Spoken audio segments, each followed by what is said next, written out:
ఒక ప్రఖ్యాతమైన ఒక గొప్ప దర్శకుడు చేతి ద్వారా సినిమా పరిశ్రమలోకి వచ్చి అండ్ తనదైన ముద్రతో చాలా పాత్రలు చేసి ఇంకా తర్వాత రోజుల్లో రాజకీయాల్లోకి వచ్చి ఎక్కడున్నప్పటికీ కూడా తనదైన వ్యక్తిత్వాన్ని ఎక్కడ చేజార్చుకోకుండా రాజీ పడకుండా జీవితాన్ని ముందుకు నడిపించుకుంటూ వచ్చిన ఈ మహిళ మన పేరే దివ్యవాణి గారు.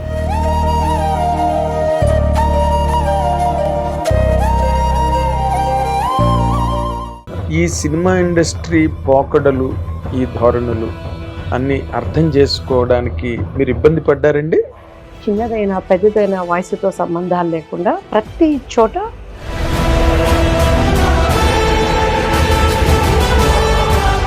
women are facing ప్రాబ్లమ్స్ ఉండేది క్వైట్ కామన్. అది ఎందుకు డిజోన్డ్ ది ఇండస్ట్రీ వదిలేశారు? వర్క్ అప్పట్లో ఏముందని క్యారెక్టర్ చెప్పేవాళ్ళు, మమ్మీ వాళ్ళు మాట్లాడేవారు, ఒప్పుకునేవాళ్ళం. అయితే పెద్ద పెద్ద సినిమాలు మంచి మంచివి చాలా వరకు నాకు మిస్ అయిపోయినది, కొద్దిగా నాకు డిసప్పాయింట్ అనిపించేది. ఎందుకు మిస్ అవుతుందో నాకు తెలుసు. ఎందుకంటే కాంప్రమైజ్ లేక. సో ఫస్ట్ టైం నాన్నగారిని అపోలాలో మేము అప్పుడు ఫ్లైట్ ఎక్కిన తర్వాత చెప్పారు, ఇలా చనిపోయారంట నాన్నగారు అని చెప్పని. సో అప్పుడు నాన్నగారిని ఇప్పటికీ నాకు గుర్తండి. చెన్నై అపోలో హాస్పిటల్ చూస్తే ఆ మార్చి రూమ్లోకి వెళ్ళాను మా నాన్నగారిని చూడాలి. అంటే మీరు డిసప్పాయింటెడ్ అండి వెడ్లాక్ లైఫ్ లో? యా, ఒక అంటే he had relations with some maybe అంటే వాళ్ళు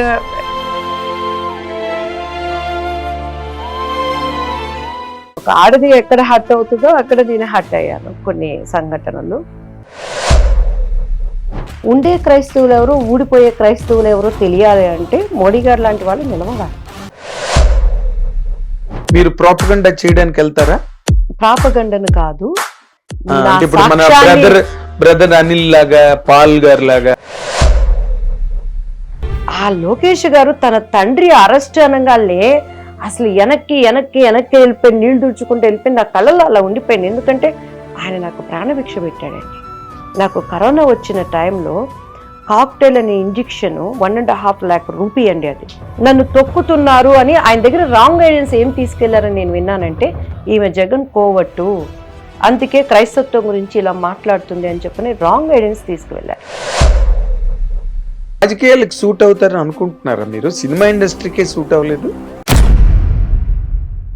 హిట్ టీవీ అభిమాన ప్రేక్షకులకు స్వాగతం. నేను మీ Nagendra Kumar. Welcome to my personal programme my special touch.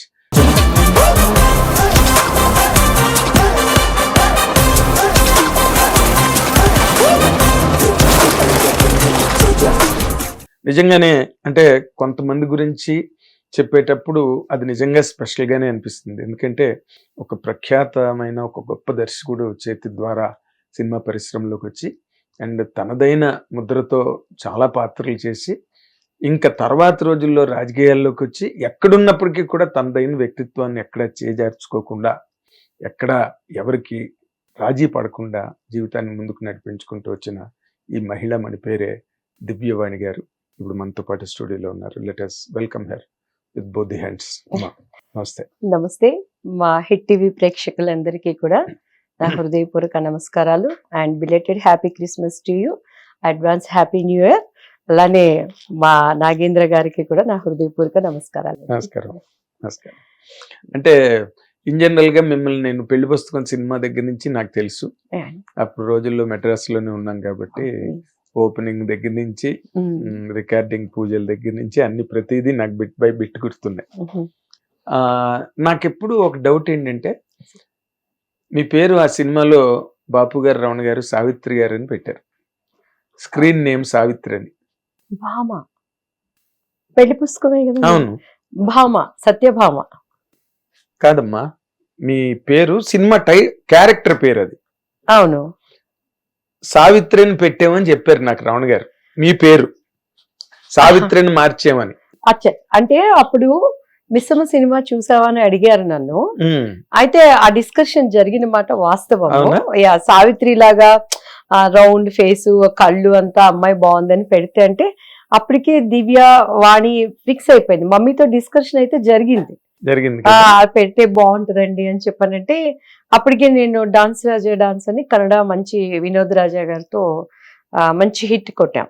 Um, so దివ్యవాణి అని పెట్టేశామని ఇంకా బొమ్మగారు దానికి చెప్పడాన్ని బట్టి అది అలా బ్రేకప్ అయిపోయి, నాకు గుర్తుంది. ఆల్రెడీ ఒక సావిత్రి గారు ఉన్నారు, మళ్ళీ మనకి అంత అర్హత ఉండాలి కదా ఆ పేరు కనే అని దివ్యవాణి అనేది మనకి వాణి అనేది ఇంట్లో బాగా అదే ఇంట్లో అలవాటు పడ్డ పేరు. ఆ డిస్కషన్ అయితే వచ్చింది. ఇట్స్ వాస్తవం అది. అదే నా జ్ఞాపకం కరెక్టే అయితే. అవును. అంటే మీరు చాలా యంగ్ ఏజ్ లో సినిమా ఇండస్ట్రీలోకి వచ్చారు. ఎస్ అండి. ఆ ఈ సినిమా ఇండస్ట్రీ పోకడలు, ఈ ధోరణులు అన్ని అర్థం చేసుకోవడానికి మీరు ఇబ్బంది పడ్డారండి? నేను చాలా ఇంటర్వ్యూస్ లో చెప్పాను నాగేంద్ర గారు. జనరల్ గా ఏంటంటే ఎందుకు ఇండస్ట్రీ అనగానే ఈ పోకడలు రాకడలు అసలు ఎందుకు అంటారో నాకు అర్థం కావట్లేదు. వై? బికాస్ ఒక ఆడది ఎక్కడికి వెళ్ళిందన్నా ప్రాబ్లమ్స్ ఉంటాయి. మనము కామన్ ఏమీ తెలియని ఒక మామూలు రోడ్డు మీద నడుచుకునే ఆడది దగ్గర నుంచి అది రాష్ట్రాన్ని ఏలేటువంటి స్త్రీ అయినా సరే, స్త్రీ అంటే చిన్నదైనా పెద్దదైనా వయసుతో సంబంధాలు లేకుండా ప్రతి చోట ఒక Women are facing problems. Problems ఉండే అనేది క్వైట్ కామన్. అది నవే డేస్ ఇప్పుడు అది అసలు చాలా అసలు ఎలా అంటే ఒక తండ్రి బిడ్డని నమ్మలేని పరిస్థితులు, ఒక తాతను మేనమామను వదిలిపెట్టలేని పరిస్థితులు. అయితే దేవుడి దయను బట్టి నా అదృష్టం ఏంటి అంటే నా కుటుంబం ఎప్పుడు కూడానండి అదే my family is my strength అని చెప్తారు. సో నేను ఎప్పుడు కూడా సినిమా ఇండస్ట్రీలో నాకు ఒక అవకాశం ఇవ్వండి అని మా అమ్మగారు మా సిస్టర్ నన్ను ఫస్ట్ ఆఫ్ ఆల్ బయటకు వెళ్ళనివ్వలేదు. అంత పైగా నాకేంటంటే నా ఆల్బమ్ ఫస్ట్ తీసిన వెంటనే అప్పుడు ఎస్పి వెంకన్న బాబు గారు అని తెలుసు. వెంకన్న బాబు గారు ఆల్మోస్ట్ అందరి స్టార్స్ కి ఆయన డేట్స్ చూసేవాళ్ళు. పెద్దవాళ్ళందరికీ ఆయన చూశారు. అసలు నా ఆల్బమ్ ఆ ఫోటో షూట్ చేసేవాళ్ళు అప్పట్లో. వచ్చిన వెంటనే ఆ స్టూడియోలో ప్రింట్ పడుతుండగానే ఎవరు ఈ అమ్మాయి, ఒక్కొక్క యాంగిల్లో రాధ లాగుంది, రాధిక లాగుంది, విజయశాంతి లాగుంది, పాత బీసరోజదేవి లాగుంది అని చెప్పని డైరెక్ట్ గా వెంకన్న బాబు గారి చేతికి వెళ్ళిపోయింది మా ఆల్బమ్. అవకాశాల కోసం నేను ఎక్కువ కష్టపడలేదు. అంటే ఇప్పుడు పెళ్లి పుస్తకం సినిమా కూడా వెంకన్న బాబు గారి ద్వారా అంటే వెంకన్న బాబు గారి చేతిలోకి మన ఆల్బమ్ వెళ్ళటం, ఇమీడియట్ గా అర్జున్ గారితో అప్పుడు అది శారదాంటి చేశారండి ఆ మూవీకి మాట్లాడటం. బట్ అక్కడ వాళ్ళ సిస్టమ్ ఈజ్ డిఫరెంట్. అక్కడ మనకి అవకాశం రావటానికి కానీ మాట్లాడి, సో దానికి అవకాశం రాలేదు, వచ్చింది, నేను చేయలేకపోయాను. సో అప్పుడు అట్లా అట్లా వెళ్ళిపోవటం. ద్వారకి అంకుల్ మా ఇంటి వెనకాల ఉండేవాళ్ళు అనమాట. మనం అప్పుడు ఎక్కడ దొరికిన సైకిల్ దొక్కుకోవటం ఆటలే కదా మనకు. అలా వెళ్తున్నప్పుడు ఎవరి అమ్మాయి నల్లారి కింద పొన్ను గుండుగుండా యారు అని చెప్పాను. సో అలా డాన్స్ కి ఓకే అయిపోవటం. అంటే అవకాశాల కోసం చాలా మంది సంవత్సరాలు ఏళ్ల తరబడి ప్రయత్నాలు చేస్తూ ఉంటారు. నేను అసలు వెళ్ళంగానే ఫస్ట్ నేను హాలిడేస్ నా ఫస్ట్ మూవీ సర్దార్ కృష్ణమనాయుడు. అందులో నేను కృష్ణ గారికి కూతురు 10th ఎగ్జామ్ రాసి వచ్చానండి. నేనేదో అసలు తమిళనాడు చూడటం ఫస్ట్ టైము, తెనాలి ఆ చుట్టుపక్కల ప్రాంతాలు తప్పించి స్టేట్ దాటింది లేదు. మనకి తెనాలి మన నేటివిటీ అంటే ఎలా ఉంటాము, మా అమ్మ అక్క కుటుంబము చుట్టుపక్కల వాళ్ళు. అప్పుడు కూడా మమ్మీ చాలా డిసిప్లైన్డ్ గా ఉండేవాళ్ళు. ఎక్కువ ఎవరింటికి వెళ్ళటం కానీ, ఫ్రెండ్స్ అని బయటకు వెళ్ళటం కానీ అలా అలవాటు లేదు. 14 years 15 years అంటే ఏమి మనకి లైఫ్ మీద ఏం తెలుస్తుంది, జీరో నాలెడ్జ్. వచ్చిన వెంటనే విత్ ఇన్ 1 month లో సర్దార్ కృష్ణమనాయుడు. సో అప్పుడు వేసింది ఇప్పటి వరకు అలా కొనసాగుతూ. మీ ఫాదర్ ఏం చేసేవారమ్మా? నాన్నగారు తెనాలి అండి, పర్చూరి వెంకటేశ్వరరావు గారని మా మేనత్త మామయ్య గారు. వాళ్ళకి సబ్ జైల్ కాంట్రాక్ట్, వాళ్ళకి సంబంధించిన బిజినెస్ లో కూడా నాన్నగారు ఇన్వాల్వ్ అవుతూ చూసుకుంటూ ఉండేవారు. నేను ఎప్పుడు మీ మదర్ ని చూసాను కానీ మీ ఫాదర్ ని ఎప్పుడు చూడలేదు. నాన్నగారు చనిపోయారు. నేను చెన్నైకి వచ్చిన అప్పుడు నేను కేసర్ దాస్ గారిది అడవిలో అర్ధరాత్రి అని ఒక మూవీ చూసాను. ఆ సాంగ్ ఒక్కటి మా నాన్నగారు ప్రివ్యూ అప్పుడు చూసారు. గుడ్ లక్ థియేటర్ ఉండేది, అక్కడ ప్రివ్యూ చూసుకుని బ్యాక్ సైడ్ ఉండేది. సో అక్కడ ఫస్ట్ కాపీలో చూసుకున్నారు నాన్నగారు. ఆ తర్వాత ఆయన అపోలో హాస్పిటల్లో నేను షూటింగ్ లో ఉండగానే నాన్నగారు చనిపోయారు. మీరు షూటింగ్ లో ఉంటుండగా పోయారు. ఎక్కువ సిక్ అయింది కూడా లేదు ఆయన. సడన్ గా ఫీవర్ అది రావటం, అప్పట్లో ఆయనకి I think bone cancer. Okay. Okay. Just అది ఎక్కడ ఏంటి అని కనుక్కునే లోపునే నాన్నగారు ఎక్స్పైర్ అయిపోయారు. నాకు షూటింగ్ లో ఉన్నాము అంటే సెంటిమెంట్ అనేది చాలా మంది నమ్మరు. ఉమ్, సో ఇప్పుడు వినోద్ రాజా గారిని మొన్న నేను బెంగళూరు వెళ్ళినప్పుడు కూడా రీసెంట్ గా మాట్లాడటం జరిగింది. ఉమ్. అబ్బాయికి 17 years, నాకు 14 years. కన్నడ రాదు మనకి. ద్వారకా రాజా అని పరిగెత్తుకుంటే హక్ చేసుకోవాలి. అక్కడ దగ్గర రాజా అని హక్ చేసుకునేసరికి ఆగిపోయేదని. యారు కర్కోబంద్రి ఉడికిగా ఎందుకు తీసుకొచ్చారు ఈ ఎక్కడి అమ్మాయిని? నుంచి తెచ్చారు ఈ అమ్మాయిని? లవ్ సీజన్ గా భయం వేసేది అనమాట హక్ చేయాలి. చాలా అసలు ఎందుకు నువ్వు వెళ్ళిపోయి తెనాలి వెళ్ళిపోయి పెళ్లి చేసుకొని అలా ఇలా గట్టి గట్టిగా మాట్లాడేవాళ్ళు. ద్వారకేష్ గారు మా అమ్మగారు కొంచెం కొత్త కదండి భయపడుతుంది అంటే ఆ షై ఉండేది నాలో అప్పుడు. ఉమ్, సో ఆఫ్టర్ లాంగ్ టైం మొన్న వినోద్ రాజా గారితో మాట్లాడుతుంటే అసలు ఎంతో సంతోషం అనిపించింది అంటే. అంతే కదా, తనకి 17 years, నాకు 14 కంప్లీట్ 15 years. ఆ షూటింగ్ టైంలో సాంగ్ జరుగుతా ఉందండి మాకు ప్రీమియర్ స్టూడియోలో. సో మమ్మీది ఏమైందంటే సెంటిమెంట్ గారు శారీ కాలిపోయింది ఐరన్ అయ్యో. చేస్తుంటే. మా అమ్మగారు వీళ్ళ నాన్నగారికి హెల్త్ బాగాలేదు, ఏంటండి శారీ కాలిపోయిందని బాగా ఏడ్చారు. మీరు నమ్మరు నాగేంద్ర గారు, అక్కడే మమ్మీ వాక్ చేస్తా వంటలు అన్నిట్లేను అంతా మా అమ్మగారు మంగళసూత్రాలు పెరిగిపోయినాయి. అయ్యో. నా మంగళసూత్రాలు అండి మా హస్బెండ్ కి. అంటే మనకి ఏంటంటే ఎంత బంగారం ఉన్నా కూడా పసుపు తాడేస్తారు. పసుపు తాడు కంపల్సరీ. అమ్మ అందులో పెద్ద పెద్ద సూత్రాలు, ఆమె చాలా లక్షణంగా ఉండేది మనిషి. మేము చాలా దాన్ని అందరినీ వెతికాం. మీకు కావాలంటే డబ్బులన్నీ ఇస్తాము అంటే కాస్ట్యూమ్స్ ఏంటి, అమ్మ తిరిగిన చోట మొత్తం అక్కడ గార్డెన్ లాగా ఉండేది పెద్దది, మొత్తం వెతికాము కనపడలేదు. ఆ 2 days తర్వాత నాన్నగారు చనిపోయారు. మాకు ఫోన్ వచ్చింది, అప్పుడంతా ల్యాండ్ ఫోన్స్ ఉండేవి. అవును. చెన్నై నుంచి అక్క చెప్తే ఇంకా ద్వారకి అంకుల్ మాకు చెప్పలేదు నాన్నగారు చనిపోయారని.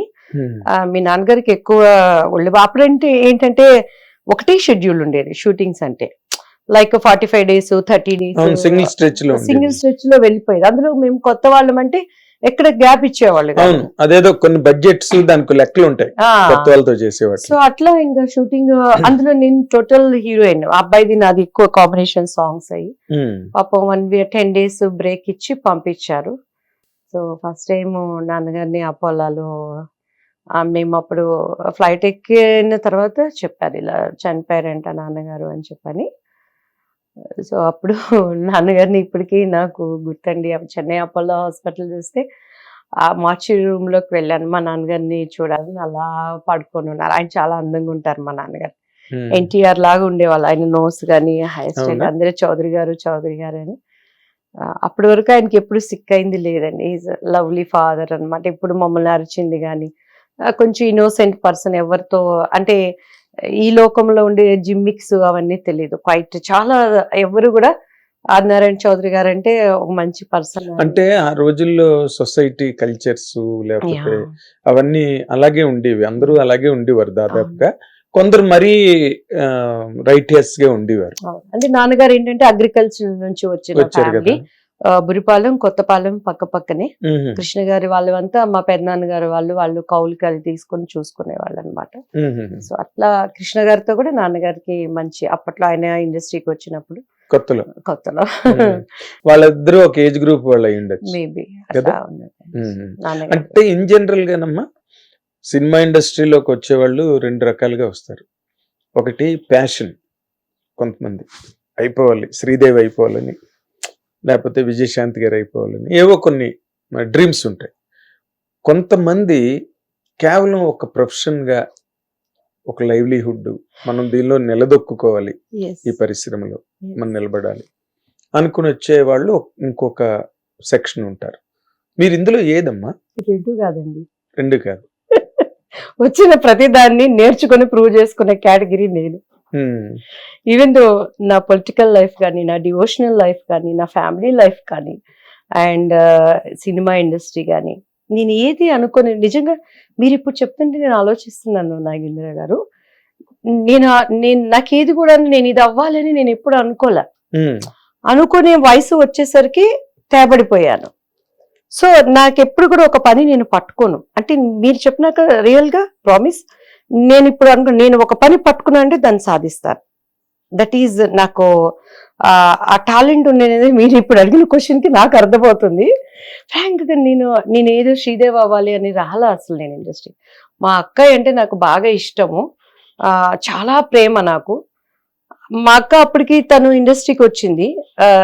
తను మా జయప్రద చెప్పాలి, అందరూ అవును జయప్రద అనేవాళ్ళు. ఓ చాలా ముక్కు షార్ప్ ఆవిడ చేశారా సినిమాలు? చెక్ వచ్చి ఏదో ఒక 2-3 మూవీస్ చేశారు. తన బ్యాడ్ లక్ తరంగాలని అప్పట్లో ఎంఎస్ రెడ్డి గారు చేసిన మూవీలో తను సుమన్ గారితో బుక్ అయి చేయబోయే టైంలో తనకు ఆ అమ్మవారు వచ్చింది. సో అలా ఆ మూవీ మిస్ అయిపోయింది. ఆ తర్వాత కూడా ఒక 2-3 మూవీస్ మిస్ అయిపోయింది. తను అనుకున్నదిగా రీచ్ అవ్వలేకపోయి. సో సిస్టర్ క్యారెక్టర్ అట్లా చేసింది. ఈలోపు ఏమంటే మనం క్లాష్ వచ్చేసాం. మనం రావటం అలా వెళ్ళిపోవటం అయిపోయింది. అసలు నాకు ఏం తెలియదు. I don't no, zero knowledge in movies. నేను ఎక్కడ పోలేదు, యాక్టింగ్ ప్రాక్టీస్ చేయలేదు. అండ్ అదే అప్పుడు ఈ వెళ్ళి నేర్చుకుంటారు కదా కోర్సులు, అలా ఏం తెలియదు. అంటే అప్పుడు కోర్సులు లేవు కదమ్మా, యాక్టింగ్ కోర్సులు గట్టా. ఎందుకు లేవండి? రాజేంద్ర ప్రసాద్ గారు మొన్న కూడా దేంట్లో అంటే అక్కడ ఇన్స్టిట్యూట్ ఉందిలేండి, చెన్నైలో. చిరంజీవి గారు కూడా రజనీకాంత్ గారు కూడా అక్కడి నుంచి. అలా నేను ఇన్స్టిట్యూట్ కి వెళ్ళలేదు. డబ్బింగ్ చెప్పటం అంటే ఏంటో తెలియదు. అసలు లైట్స్ కెమెరా అంటే గట్టిగా మాట్లాడితే 4 మనుషుల ముందు నిలబడటం కూడా నాకు తెలియదు. కానీ అక్కడ సిచ్యువేషన్ ఏదున్నా సరే దానిలో మార్కు కొట్టేది అనేది మీరు అడిగిన క్వశ్చన్ కి నాకు ఇప్పుడు అనిపిస్తుంది సుమా. అంటే మనకి అట్లీస్ట్ మీరు కూడా చాలా కాలం ఇండస్ట్రీలో ఉన్నారు కాబట్టి మనకి తెలుస్తూ చాలా మంది ఇక్కడికి వచ్చి నిలబడి ఒక ప్రొఫెషన్ గా చేసుకుని యాక్టింగ్ వచ్చినా రాకపోయినా వాళ్ళు కూడా ఎవరు అందరూ ట్రైనింగ్ ఇన్స్టిట్యూట్ లో చేసి వచ్చిన వాళ్ళు ఎవరు లేరు. మాక్సిమం ఇప్పుడు అందరూ డాన్సర్సే. తర్వాత మిడియల్ టైమ్స్ లో మారారు, విజయశాంతి గారు, జయసూద్ గారు, వీళ్ళందరూ రావడం. ఎక్కువగా బ్యాక్గ్రౌండ్ ఆర్థికంగా బలహీనంగా ఉండడము, లేదా హై ఫ్యామిలీస్ నుంచి వచ్చిన వాళ్ళు ప్యాషన్తో వచ్చిన వాళ్ళకి. అందుకని మిమ్మల్ని అడిగాను అనమాట. అంటే నాది ఏంటంటే మేము ఓహో అని బాండ్ గోల్స్కున్నాము. మాది ముచ్చటైన కుటుంబం, మిడిల్ క్లాస్ ఫ్యామిలీ, తెనాలిలో. మా నాన్నగారికి బిజినెస్ లో అది ఏదో కొద్ది గొప్ప పొలము, అమ్మ అన్నయ్య మేము అలా. మా సిస్టర్ ఒక ఇంట్రెస్ట్ తో మేము వచ్చాము. సో వచ్చినాక ఇంకా చెన్నై వచ్చినాక తెలియంది ఏముందండి అక్కడంతా. అప్పట్లో ఇప్పుడు ఒక స్టేట్ లో తెనాలిలో ఉన్న లైఫ్ కి సిటీ లైఫ్, పైగా అక్కడ ఏంటి మనకి ఇన్కమ్ అనేది లేదు. సో అట్లా మేము చాలా, మమ్మీ గారు అయితే పొదుపుగా ఉండేవాళ్ళు. పచ్చూరి గోపాలకృష్ణ గారు నీలకంఠ మెహతా స్ట్రీట్ అని ఉండేది. అదే స్ట్రీట్ లో మేము రావటం అదే ఇంట్లో ఉన్నాం. దాని తర్వాత త్రిమూర్తి స్ట్రీట్ కి అక్కడ మేము షిఫ్ట్ అయిపోయాము. మా మ్యారేజెస్ అన్ని ఆల్మోస్ట్ అక్కడే అయిపోయినాయండి.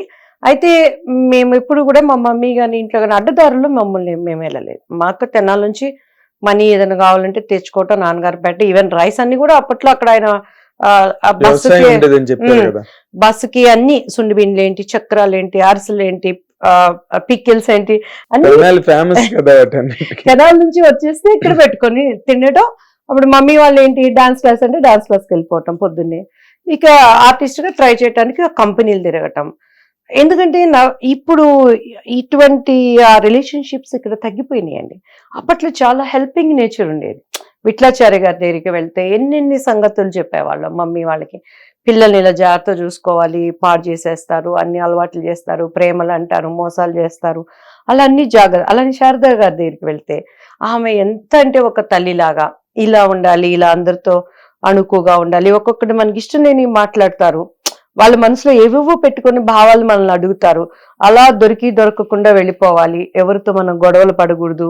మనకి పౌరుషం, మీరన్నా ఇంకా నయం రావటం గ్యాస్ స్టవ్ తో సిలిండర్ తో వచ్చారు, మా డేస్ లో మేము ఎలా వచ్చామో తెలుసా అని అలా మోటివేట్ చేసేవాళ్ళు. అలానే మా ఇంటి ఎదురుగానే త్రివిక్ర రామారావు గారు, వాళ్ళ పిల్లలు, మేము అందరూ అక్కడక్కడక్కడ అట్లా ఉండేవాళ్ళం కదండి. సో ఆ కష్టం అనేది తెలిసేది కాదు. పైగా బాగా సపోర్ట్ చేసేవాళ్ళు. చూడంగానే హైట్, పర్సనాలిటీ బాగుంది అమ్మాయి అని చెప్పని పర్చూర్ అంకుల్ కానీ, శారద ఆంటీ కానీ, మన అమ్మాయి ఎలా అయినా పైకి తీసుకోవాలి. కాకపోతే నేనేంటంటే షూటింగ్లో అందరితో కొద్దిగా అంటే ఎంటర్టైన్ చేసేదాన్ని కదా ఎక్కువ. నాకు ఎవరన్నా కొంచెం వచ్చి డబుల్ మీనింగ్ జోక్స్ అలా వేసి మాట్లాడి అన్నది ఎందుకు వీళ్ళు ఇలా అని మనసులో అనుకునేదాన్ని. సైలెంట్గా మన వరకు చేసుకొని వచ్చేదాన్ని నాగేంద్ర గారు. సో అట్లా తెలియకుండానే తొందరలో మనం రీచ్ అవటానికి, అలా తమిళ్ మూవీస్, ఆ పక్కనే చాలా మంది తమిళ్, నేను విసు గారు మూవీస్ చేశానండి. విశ్వ గారి సినిమాలు చేశారు. తమిళ్ చేశాను, అలానే కన్నడ. అది చేసి నేనేంటంటే షార్ట్ పీరియడ్ నేను వర్క్ చేసింది 3-4 years చేశాను. అవును 22కి నాకు బాబు పుట్టేశాడు. సో ఆ షార్ట్ పీరియడ్ లో గ్యాప్ లేకుండా వర్క్ చేయటం అయిపోయింది. అవును సో అందుకని అన్ని కష్టాలు పడలేదు, అన్ని సుఖాలు పడలేదు, అలా అలా అలా తీసుకురావటానికి గాడ్ హెల్ప్ అల్సో.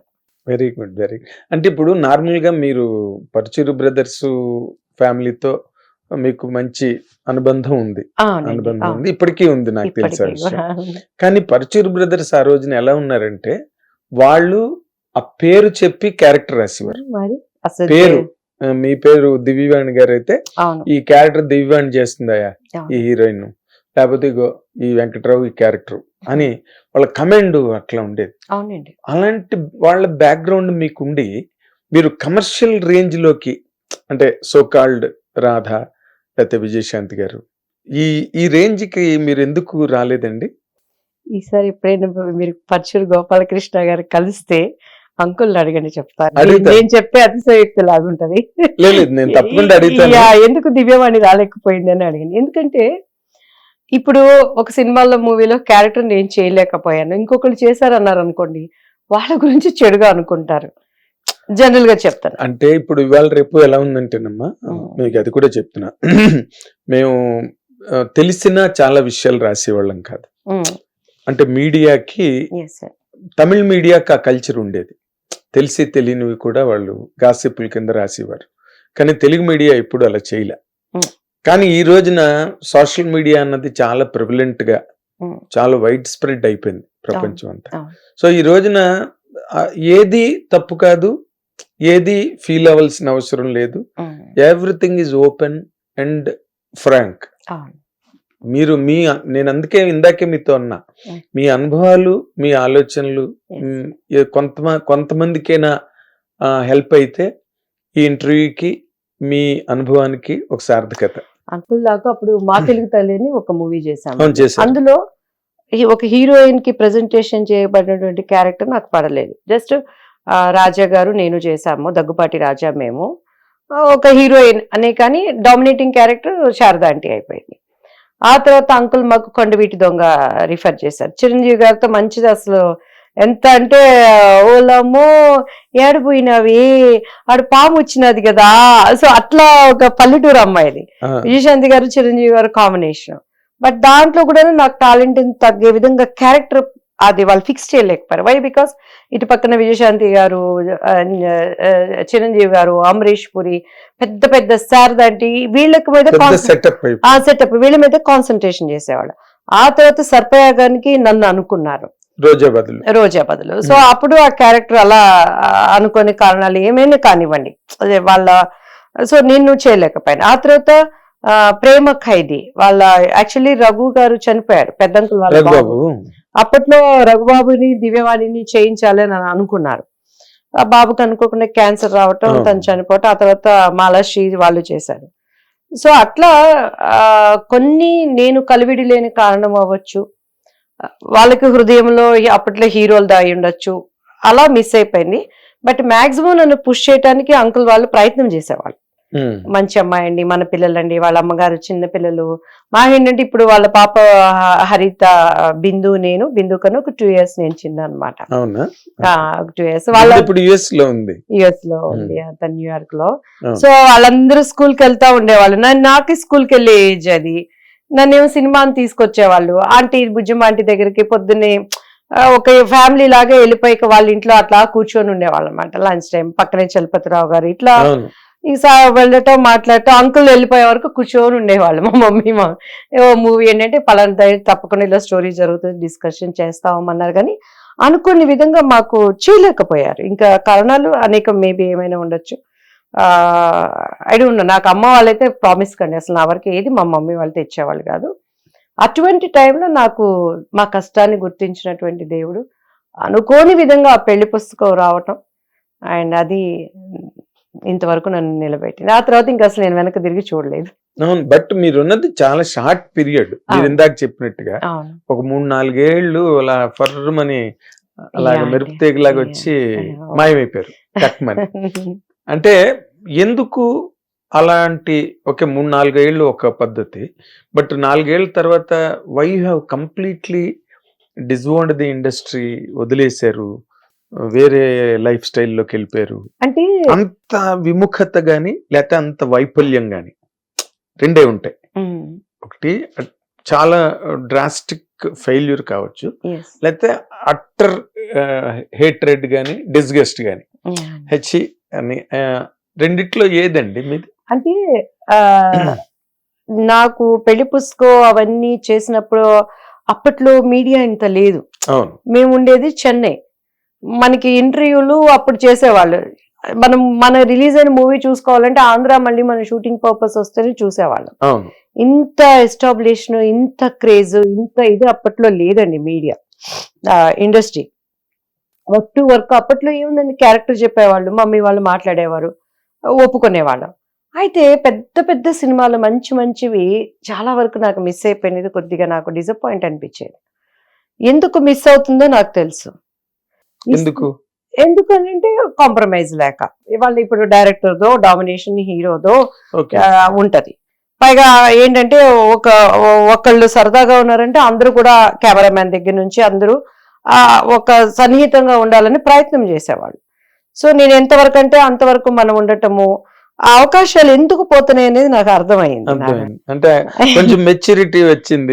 మెచ్యూరిటీ వచ్చింది, ఎందుకు పోతున్నాయి అని తెలిసి వాళ్ళు చేసినప్పుడు అరే నేను చేయలేకపోయానే అని అనిపించేది, కానీ పెద్దగా బాధపడేదాన్ని కాదు. అటువంటి టైంలో నేను కన్నడ మూవీ ముత్తినంత హెండితి అని జరగటం, సో అక్కడ షూటింగ్ మాలశ్రీ, నేను సాయి కుమార్ చేశామండి. సో ఆ టైంలో అనుకోకుండా ఇక మ్యారేజ్ మా వారితో. లవ్ మ్యారేజ్ అండి మీది? Almost love marriage. Okay okay. అంటే ఆయన కూడా ఇండస్ట్రీలో మనిషి? లేదండి, ఈజ్ కాఫీ ప్లాంటర్. అక్కడ ఎస్టేట్ లోనే మాకు షూటింగ్ జరిగింది. సో అక్కడ ఇష్టపడటం, కొంచెం గొడవలు అన్ని జరిగినాయి. అంటే గొడవలు అంటే ఏంటి? అంటే మమ్మీకి క్యాస్ట్ స్టేటెడ్ చేంజ్ కదా అప్పట్లో. 27 years బ్యాక్. పైగా మమ్మీ వాళ్ళేమో ఇంకా వర్క్ చేయించాలి, తను ఇంకా మంచి హీరోయిన్ అవ్వాలి అని చెప్పని ఆశ ఇంకా కరెక్ట్ గా పడి ఉంటే ఇంకా అని, అంటే 22 చిన్న ఏజ్ కదా అని. సో నాకు కూడా ఇక ఐ డోంట్ నో అప్పట్లో. ఇప్పుడైతే చాలా బాధపడుతున్నారు, అరే ఎంత మంచి భవిష్యత్తుని పోగొట్టుకున్నాను నేను, ఇంకొంచెం రోజులు నేను వర్క్ చేసి ఉంటే బాగుండేదని ఇప్పుడు దాని వాల్యూ తెలుస్తుంది. మరి మీ మదర్ కి మీకు గట్టిగా డిషన్ ఫైటింగ్ అయిందా? బాగా ఇప్పటికీ కూడా బాధపడతారు అమ్మ. ఎస్పెషల్లీ బయటకు వెళ్ళినప్పుడు ఫ్యాన్స్ గానీ, మనం అంటే ఇష్టం ఉన్న ప్రతి ఒక్కళ్ళు కూడా. నిన్న కూడా ఫంక్షన్ లో అసలు ఎంత మంది అంటే, ఇప్పుడు దానికన్నా కూడా పాలిటిక్స్ గురించి ఎక్కువ. 70+ ఉంటే ఒక పెద్ద ఆయన వచ్చి 10 నిమిషాలు చెప్తూనే ఉన్నారు. అసలు మీరు వేసే కౌంటర్స్ గానీ, మీ ప్రెస్ మీట్ అంటే ఎంత సున్నితంగా పాయింట్ టు పాయింట్, ఇమ్మాయి ఇలా చెప్పగలుగుతుంది ఇలా అనుకునేవాళ్ళం అమ్మ అని చెప్పని.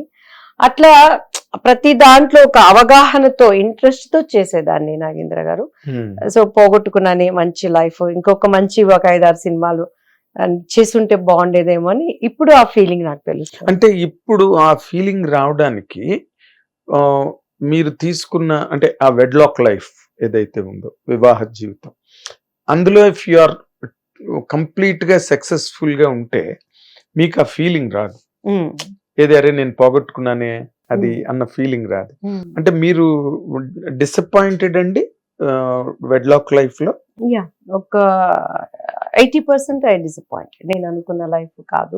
ఎందుకంటే ఈజ్ గుడ్ హస్బెండ్. చాలా మంది అపార్థం చేసుకుంటారు, కానీ ఎలా అంటే మాకు మ్యారేజ్ అయిపోయినాక, బాబు పాప పుట్టినాక కొన్ని ఇన్సిడెంట్స్ నాకు అవి చెప్పడం టోటలీ ఇట్స్ మై పర్సనల్. నా కళ్ళతో కొన్ని నేను చూడనివి చూసినప్పుడు ఒకలాంటి డిస్టర్బ్ అయ్యాను నేను మెంటల్. బట్ ఎక్కడ ఆయన నన్ను ఎప్పుడు ఇప్పటికీ మా గురించి కేర్ తీసుకుంటారు. కానీ అంటే మీరు చెప్పింది చాలా గొప్ప పాయింట్. ఎందుకు అంటే ఒకసారి విడిపోయిన చోట భర్త గురించి భార్యలు గొప్పగా చెప్పరు ఇన్ జనరల్ కండిషన్స్. అయినా మీరు ఇప్పుడు కూడా is not at fault, is good అని చెప్తున్నారు మీరు. మీరు ఇందాక ఒక మాట అన్నారు మధ్యలో, అంటే it may help A house wife to understand the husband properly. ఎక్కడైనా తను ఒకళ్ళు మిస్ అవుతున్నారు అనుకోండి, ఇంటర్వ్యూ చూసిన వాళ్ళకి అరే నేను అపార్థం చేసుకున్నాను, లేకపోతే దీన్ని మనం భరించవచ్చు రాదర్. ఇప్పుడు సావిత్రి గారికి అదే కదా జరిగింది. ఆవిడ భరించలేకే కదా డివేట్ అయిపోయారు లైఫ్ లో. అలాగే మీరు చూడకూడనివి చూసానని ఒక మాట అన్నారు, మీ దాని నుంచే తీసుకుంటున్నాను మాట. ఏంటమ్మా అవి? అంటే నాకు బయట చెప్పడం నాకు ఇష్టం లేదు కానీ, అంటే ఇన్ జనరల్ వే, మీరు పర్టికులర్ గా సీన్ రాసినట్టుగా చెప్పక్కర్లేదు. ఆడది ఎక్కడ హర్ట్ అవుతుందో అక్కడ నేను హర్ట్ అయ్యాను కొన్ని సంఘటనలు. అంటే he had relations with some maybe, అంటే వాళ్ళు పాలిటిక్స్ కానీ ఎస్టేట్స్ కానీ క్వైట్ కామన్. అయితే ఎక్కడో మొత్తానికి ఒక డిస్టర్బ్ అయిపోయింది, నాకు నచ్చలేదు అని. తను చాలా సున్నితుడు, తను కూడాను ఈజ్ వెరీ క్వైట్ పర్సన్ అండి. సో చాలా సార్లు డిస్కషన్స్ అవి జరిగింది. రైట్, నాకు ఇలా నచ్చట్లేదు అని. పిల్లల్ని చాలా కేర్ తీసుకుంటారు, స్టిల్ ఇప్పటికీ కూడా మా గురించి కేర్ తీసుకుంటాడు. ఎక్కడ మా గురించి ఎక్కడ తను ఎలా అంటే ఒక హర్టింగ్ గా మాట్లాడటం, నువ్వు ఇలా చేయొద్దు అలా చేయొద్దు అని. అసలు ఇప్పటికి రిలేషన్ అంటే ఇన్ ది సెన్స్ మాట్లాడుకోవడం, స్పీకింగ్ టర్మ్స్ మాట్లాడేవాళ్ళు. ఇప్పుడు పాస్ట్ ఒక 1.5 year 2 years గా అది కూడా లేదండి. 1 year నుంచి లేదు. పిల్లలు పెద్దవాళ్ళు అయిపోయారు, తన లైఫ్ తంది, నా లైఫ్ నాది. అంటే తను వేరే మ్యారేజ్ చేసుకున్నారమ్మా?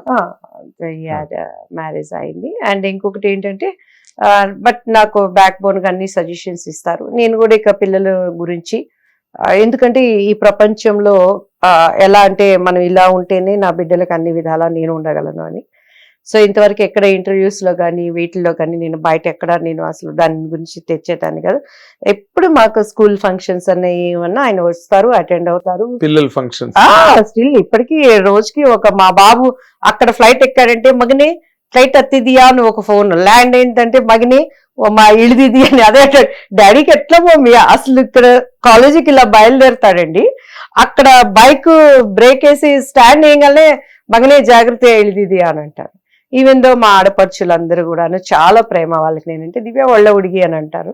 ఏంటి అసలు మీరు చెప్తుంటే నాకు చాలా విచిత్రంగా నిజంగా. ఇప్పుడు కూడా రేపు మా బాబు న్యూ ఇయర్ కి ఇక్కడ ఉంటాడు, సెకండ్ వాళ్ళ డాడీ దగ్గరికి వెళ్తున్నారు. చాలా బాగా చూసుకుంటారు. ఎంత అంటే ఇంకా దట్ ఈస్ లవ్ బాండ్. మీరు అక్కడెక్కడ అరే ఇతను ఇంత మంచి అతను కదా, ఎక్కడో పొరపాటు జరిగి ఉంటుంది అని ఆయన అర్థం చేసుకోవడానికి ట్రై చేయలేదండి మీరు? అంటే అర్థం చేసుకోవటానికి చేసుకున్నా కూడా ఇక ఉపయోగం లేదు అక్కడ. ఏంటంటే నేను ఒక టైపు సిస్టమ్ లో ఉన్న మైండ్ సెట్ నాది అండి. చాలా నేను ఎట్లా అంటే నమ్ముతాను, ఎలా అంటే మనుషులని పరిపూర్ణంగా నమ్మటమే తెలుసు, నాకు అనుమానించడం నాకు ఇంతవరకు తెలియదు. స్టిల్ ఇప్పుడు కూడా బేసిక్ మా జీవితంలో ఒక మా ఫ్రెండ్స్ ఫ్యామిలీ అని చెప్పని చాలా నమ్మాం. ఎంత అంటే లైక్ మనకి వ్యాపారాల్లో కానీ, నాకు ఒక గైడెన్స్ ఇవ్వటంలో కానీ, వెళ్ళటంలో కానీ. ఒక చిన్న రియల్ ఎస్టేట్ విషయంలో నేను చాలా కుండబద్దలు కొట్టడమే. మన పేరు ఏది ఉన్నా కూడా పటపట్ ధనాదన్. నాకు అబద్ధాలు మసాలాలు ఇది కాదండి అది అని రాదండి. ఇప్పుడు కూడా తిరుపతి నుంచి కొంత పెద్ద వాళ్ళు ఫోన్ చేసి, దివ్యవాణి గారు ఇప్పుడైనా కొంచెం లక్ నేర్చుకోండి అని అన్నారు. తప్పకుండానండి, ప్రయత్నం చేస్తానండి అది నేర్చుకోవడానికి. ఐ ప్రాక్టీస్ మై సెల్ఫ్ అండి. ఎందుకంటే నాకు మనసు అట్లా ఒప్పుకోదు నాగేంద్ర గారు, లేకపోయినా పర్వాలేదు కానీ అట్లా నాకు రాదు. ప్రాక్టీస్ చేసినా కూడా మళ్ళీ ఉండలేను నేను. అది అడిగే వరకు మళ్ళీ మనసులో తొలుసు నిద్రలేసినా కూడా అడుగు అని చెప్పండి. అలా ఒక మంచి పర్సన్ అని మనం అలో చేసాం. అంతా బాగా బిజినెస్ డీలు మొత్తం చెప్పావు, అంతా అయిపోయింది. వాళ్ళ ముందేమో మెహర్బానీ కోసము అసలు మేడం గారు అని అంటే ఆమె కోసం మేము లైక్ ఎట్లా నిస్వార్థంగా మేము చేస్తున్నాము అని చెప్పని అన్నారు. నేను కూడా చాలా సంతోషపడ్డాను. కిందకి రాగానే దీంట్లో మన ఇద్దరికి హాఫ్ షేర్ అనగల, అదేదో అక్కడే చెప్తే నేను వాళ్ళతో నేనే చెప్తాను కదా అని ఇద్దరు కూడాను మనం అంటే మంచి అభిమానించే వ్యక్తులు. ఇమీడియట్ గా నేను ఇంత ఒక హై బల్క్ అమౌంట్ చెప్పగానే సరే అన్నారు. యువతలో మన వ్యక్తుల్ని ప్రాణంగా మనకి ఒక వెల్ విషర్ గా మొత్తం నమ్మి అప్పు చెప్పినప్పుడు ఏం చేస్తాము, డౌట్ అనేది మనకు రాదు, వెళ్ళిపోతుంది ముందుకెళ్ళగా తీరా ఎక్స్ట్రా దాని మీద అఫ్ కోర్స్ నువ్వు కష్టం పడు ఏం పడు, నా దగ్గర చెప్పుంటే సంతోషంగా ఇంతకంటే 10 రెట్లు ఇవ్వండి అని చెప్పనేదాన్ని. ఆ ఒక్క అవతల పర్సన్ కి చెప్పకుండా మేడంకి తెలియనివ్వద్దు నాకు ఇంత అని చెప్పని మళ్ళీ చేసరికి అది ఎట్లా మనసుకు హట్ అవుతుంది అంటే, అది అడిగే వరకు వాళ్ళిద్దరిలో కూడా ఒకతను దాచిపెట్టే వ్యక్తి, ఇతను కొంచెం మనకి నీతి నియమాలతో చెప్పినప్పుడు మనం ఇక్కడ ఆ సిచ్యువేషన్ హ్యాండిల్ చేయగలుగుతున్నాం. వీళ్ళిద్దరిలాగే తిని కూడా అయిపోతే ఆ బిజినెస్ డీల్లో వాళ్ళంటే ఆడవాళ్ళ పరిస్థితి ఏంటండి? చాలా కష్టం. ఆడవాళ్ళని కదా, ఎవరికైనా కష్టం అండి. ఎందుకు అంత కక్కుర్తి, అంత అబద్ధాలు ఎందుకు? ఒక మనిషి జీవితం చిన్న జీవితం. ఒక వ్యక్తి నేను నమ్మాను అన్నప్పుడు, ఆ నమ్మకానికి నమ్మక ద్రోహం చేసేటప్పుడు దానికన్నా 1000 కత్తులు పెట్టి పొడి చేయటం బెటర్ అండి. నేను అంత మనకి బాధ అనిపిస్తుంది.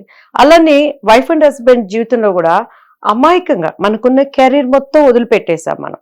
అవును. మనకున్న బంగారు భవిష్యత్తుని పీక్ లో ఉన్నప్పుడు పీక్ లో వదిలిపెట్టి అమాయకంగా నీ చేయి పట్టుకున్నప్పుడు అక్కడ ఎంత గాయం నాకు తగలపోతే, ఎంత ప్రొటెక్టివ్ గా చూసుకోవాలి, ఎంత పెయిన్ అనిపించకపోతే, ఎందుకు అమెరికా లెవెల్లో మన ఇండియా అవ్వకూడదని, మన సంప్రదాయాలకి, మన సంస్కృతికి, మన కట్టుబాట్లకి, మన బిడ్డలకి రేపు మనం మోరల్ గా ఉండాలి అనే ఒక దృక్పథంతో ఒక ఆడదానిగా మనకున్న వాటి అన్నిటిని మనం బంధనం చేసుకొని తీసుకెళ్తున్నప్పుడు, నిజంగా ఈరోజు నా బిడ్డ, నా బాబు పాపని చూస్తే రియల్లీ ఇప్పుడు మీకు చెప్పాను కదండి, కించిత్ గర్వం అనిపిస్తుంది. యుఎస్ఏ నుంచి రాగానే ఏం చేస్తారండి నా వయసు కొడుకులు జనరల్ గా పబ్లిక్ వెళ్ళిపోతారు, సినిమాల దగ్గరికి వెళ్ళిపోతారు. నిజంగా ఇప్పటికీ కోడిపెట్టలాగా మమ్మీ ఎక్కడంటే అక్కడ రావటం. ఇప్పుడు కూడా మిమ్మల్ని కారులో పట్టుకొచ్చింది తనే కదా. అండ్ ఈ నా ఒక బిజినెస్ డీల్ లో అనుకోకుండా మా ఇంట్లో ఒక సంఘటన జరిగింది నాగేంద్ర గారు. రియల్గా నా బాబు వాల్యూ ఏంటని నాకు ఇంకా తెలిసింది. ఎంత అంటే తన ఓర్పు, తన సహనం, నిజంగా నాకు నా బాబు నాకు నా తండ్రి ఏమో అనిపించింది రియల్ గా. దాంట్లో ఐఎమ్ గుడ్ లక్కీ వైఫ్. తన లాంటి వ్యక్తిత్వం కలిగిన వ్యక్తిని. నన్ను చాలా మంది సుజాత గారి ఇంటర్వ్యూ చూశానండి నేను ఒకసారి. ఆమె జీవిత చరిత్ర నేను చూసినప్పుడు నాన్నగారు మూవీ చేశాము ఆంటీ మేము. ఆ నాన్నగారు మూవీలో కూడా ఎంత పార్షాలిటీ అంటే మీరు సాంగ్స్ చూస్తే అర్థమయ్యేది అనమాట. నాకు గుర్తుంది. పాపం పద్మ ఆంటీ చాలా మన తెనాలి అమ్మాయికి ఎట్లయినా సహాయం చేయాలని దసరా అంకుల్ దగ్గర చెప్పి ఆ క్యారెక్టర్ మాకు రావడానికి ఎంత కష్టపడ్డామో, అక్కడికి వెళ్ళినాక డిఫరెంట్ మెంటాలిటీస్ నేను అడ్జస్ట్ అవ్వలేకపోవటం వల్ల అందులో వర్క్ చేసే రాజ్ కుమార్ వీళ్ళందరూ మొన్న కూడా మేము ఏదో టీవీ సీరియల్ చేస్తుంటే అబ్బా మిమ్మల్ని ఎంత ఇబ్బంది పెట్టేవాళ్ళు దివ్యవాణి గారు అని చెప్పని. సో అవన్నీ కనపడకుండా మా మీద ఏదో ఒక నింద చూపించడానికి మార్నింగ్ నాకు 9 o'clock మీకు కార్ వస్తుందని చెప్పని 7 o'clock రెడీ అని చెప్పని, అంటే వాళ్ళంతా అక్కడ ఇబ్బంది ఏదో ఒక విధంగా వాళ్ళకి అనుకున్న విధంగా నేను ఉండలేదండి, అనుకూలంగా లేనని ఏదో ఒక విధంగా ఒక బ్యాడ్ సృష్టించడానికి. ఆ సాంగ్స్ లో కూడా వేరియేషన్ డ్రెస్సులో, కానీ నా టాలెంట్ నన్ను బ్రతికించిందండి ఎక్కడ ఉన్నా కూడా. ఐదర్ అది పాలిటిక్స్ కానీ ఇంకొకటి కానీ. చాలా మంది ఏంటంటే మగవాళ్ళు, ఆ సుజాత ఆంటీది నేను ఇంటర్వ్యూ చూశానండి. ఏమీ చేయలేని మగవాళ్ళు ఫస్ట్ ఆఫ్ ఆల్ ఒక ఆడదాని మీద చేసేది ఏంటంటే క్యారెక్టర్ అసోసియేషన్. థ్యాంక్ గాడ్ వీళ్ళ డాడీ దగ్గర నాకు ఎప్పుడు మా దివ్య ఎక్కడున్నా బెంకి అంటాడు, అంటే నిప్పు. నీ మమ్మీ వెళ్ళిద్దరు బెంకి కణం అంటాడు మా పిల్లలతో. మీ మమ్మీ ఎక్కడున్నా కూడా నిప్పు లాంటి మనిషి అని. నేను ఎన్ని షూటింగ్స్కి వెళ్ళేదాన్ని, ఒంటరి ప్రయాణాలు ఎంత చేసేదాన్ని, నా స్పిరిచువల్ లైఫ్లో కానీ ఏ రోజు నన్ను ఒక్క మాట అనుమానించినట్లు ఆయన మాట్లాడారు. కానీ చాలా మంది జీవితాలను నేను చూస్తున్నప్పుడు అండి, ఇంక్లూడింగ్ సుజాత ఆంటీది కూడాను, ఆమె ఎన్ని సినిమాలు చూడండి నాగేంద్ర గారు, ఆమె ముఖంలో తెలియని ఒక పేలతనం ఉంటుంది, తెలియని ఒక డల్నెస్ ఉంటుంది, సాడ్నెస్ ఉంటుంది. ఆ నవ్వులో కూడా పాపం షీస్ గుడ్ ఆర్టిస్ట్, చాలా అందంగా ఉంటారు. ఎందుకు నేను ఆంటీ ఇట్లా ఉన్నారు అని చెప్పని నేను చాలా సార్లు, వాళ్ళ అమ్మాయి పేరు కూడా దివ్యానే, నాన్నగారు చేసాం, తర్వాత ఇంకో మూవీ కూడా చేసామండి ఆంటీతో నేను. సో అలా టైంలో నేను ఆమె గురించి తర్వాత ఆమె చరిత్ర నేను చదువుతుంటే, మొన్న నేను ఎక్కడో ఈ సోషల్ మీడియాలో వచ్చిన దాంట్లో హస్బెండ్ ఆమెని మాటలతో ఎంత హింసించేవాడిని, అది తెలియకుండా ఇంపాక్ట్ హృదయంలో పడినప్పుడు మన ఫేస్ దానికి రియాక్ట్ అవుతుంది. అవును, ఆవిడ ఎప్పుడు కలివిడిగా ఉండేది కాదు, కలివిడిగా ఏదో పోగొట్టుకున్నట్టే ఉండేవారు. అందుకని వైఫ్ అండ్ హస్బెండ్ కలిసి ప్రయాణం చేయాలని వెళ్తాం. అఫ్ కోర్స్ విడిపోయినాక కూడా అవతల వాళ్ళ జీవితాలలో, యువత వాళ్ళ జీవితాలతో ఇంకొకళ్ళ వ్యక్తులు మనకి తారసపడతారు. నీకు సామర్థ్యం ఉంటేనే వాళ్ళు చేయి పట్టుకో, నటించకూడదు. మెయిల్ ఏంటంటే ఎప్పుడు కూడానండి, స్త్రీ ఎదుగుదలని కొంతమంది ప్రోత్సహించే వాళ్ళు ఒక 10% ఉంటే 90% ఈగో ప్రాబ్లంతో ఉండేవాళ్ళు. ఆ ఈగో ప్రాబ్లంతోనే ఇప్పుడు నేనున్నాను నాగేంద్ర గారు, చంద్రబాబు గారి దగ్గరికి వెళ్తాను, నేను కూడా అందరిలాగానే ఆయన అంటే నాకు చాలా ఎలా అంటే ఇంకా బాబు గారు అంటే అలా చూస్తారంట. ఆయన ఈ వయసులో కూడా ఆయన చేసే పని తత్వం నిజంగా నేను చంద్రబాబు నాయుడు గారని అంబికా కృష్ణ గారు చెప్పిన వెంటనే నా ఫ్రెండ్ నీలిమ అని ఒక అమ్మాయి ఉండేది, తను కూడా ఎన్టీవీకి చేసింది, now she's in Dubai. Neelima చెప్పింది, అక్క మీరు అంబికా కృష్ణ గారు మీ నంబర్ అడిగారు అక్క, నేను ఇస్తున్నాను, మాట్లాడతారంటే మీతో. అంటే వీళ్ళిద్దరు అసలు నేను పాలిటిక్స్ అరంగేట్రం చేయడానికి కారణం అంబికా కృష్ణ గారు అన్నారు. ఆయనకి నేను ఎప్పుడు ఇంటి పిల్లలాగండి, ఎందుకంటే అంబికా కృష్ణ గారు అనంటే ఒక మంచి ఆయన అన్నిట్లో కూడా యాక్టివ్ ఉన్న పర్సన్, అంటే ఒక స్టాండర్డ్ ఉన్న బిజినెస్ లో గానీ ఫిల్మ్ ఇండస్ట్రీలో గానీ వాళ్ళ ట్రెడిషన్స్ వాళ్ళ కుటుంబంలో అందరూ రామాంజనేయులు గారు కూడా ప్రతి చిన్న శుభకార్యం ఇంట్లో బిడ్డలాగా నన్ను ఆదరిస్తారు అమ్మ అందరూ. ఈ ఏలూరు వాళ్ళ ఇంటికి వెళ్ళాలంటే డైరెక్ట్ బెడ్రూమ్ లో అమ్మ మేమందరూ కూర్చొని అక్కడ కబుర్లు చెప్పేంత సన్నిహిత వాళ్ళతో. అమ్మ కూడా ఎంత ప్రేమగా పలకరిస్తారంటేనండి, అంత పెద్దవాడైనా కూడాను ఒక అలాంటి ఒక, ఎందుకంటే వాళ్ళు ఫస్ట్ నేను యాడ్ చేశాను భగవంతునికి భక్తునికి.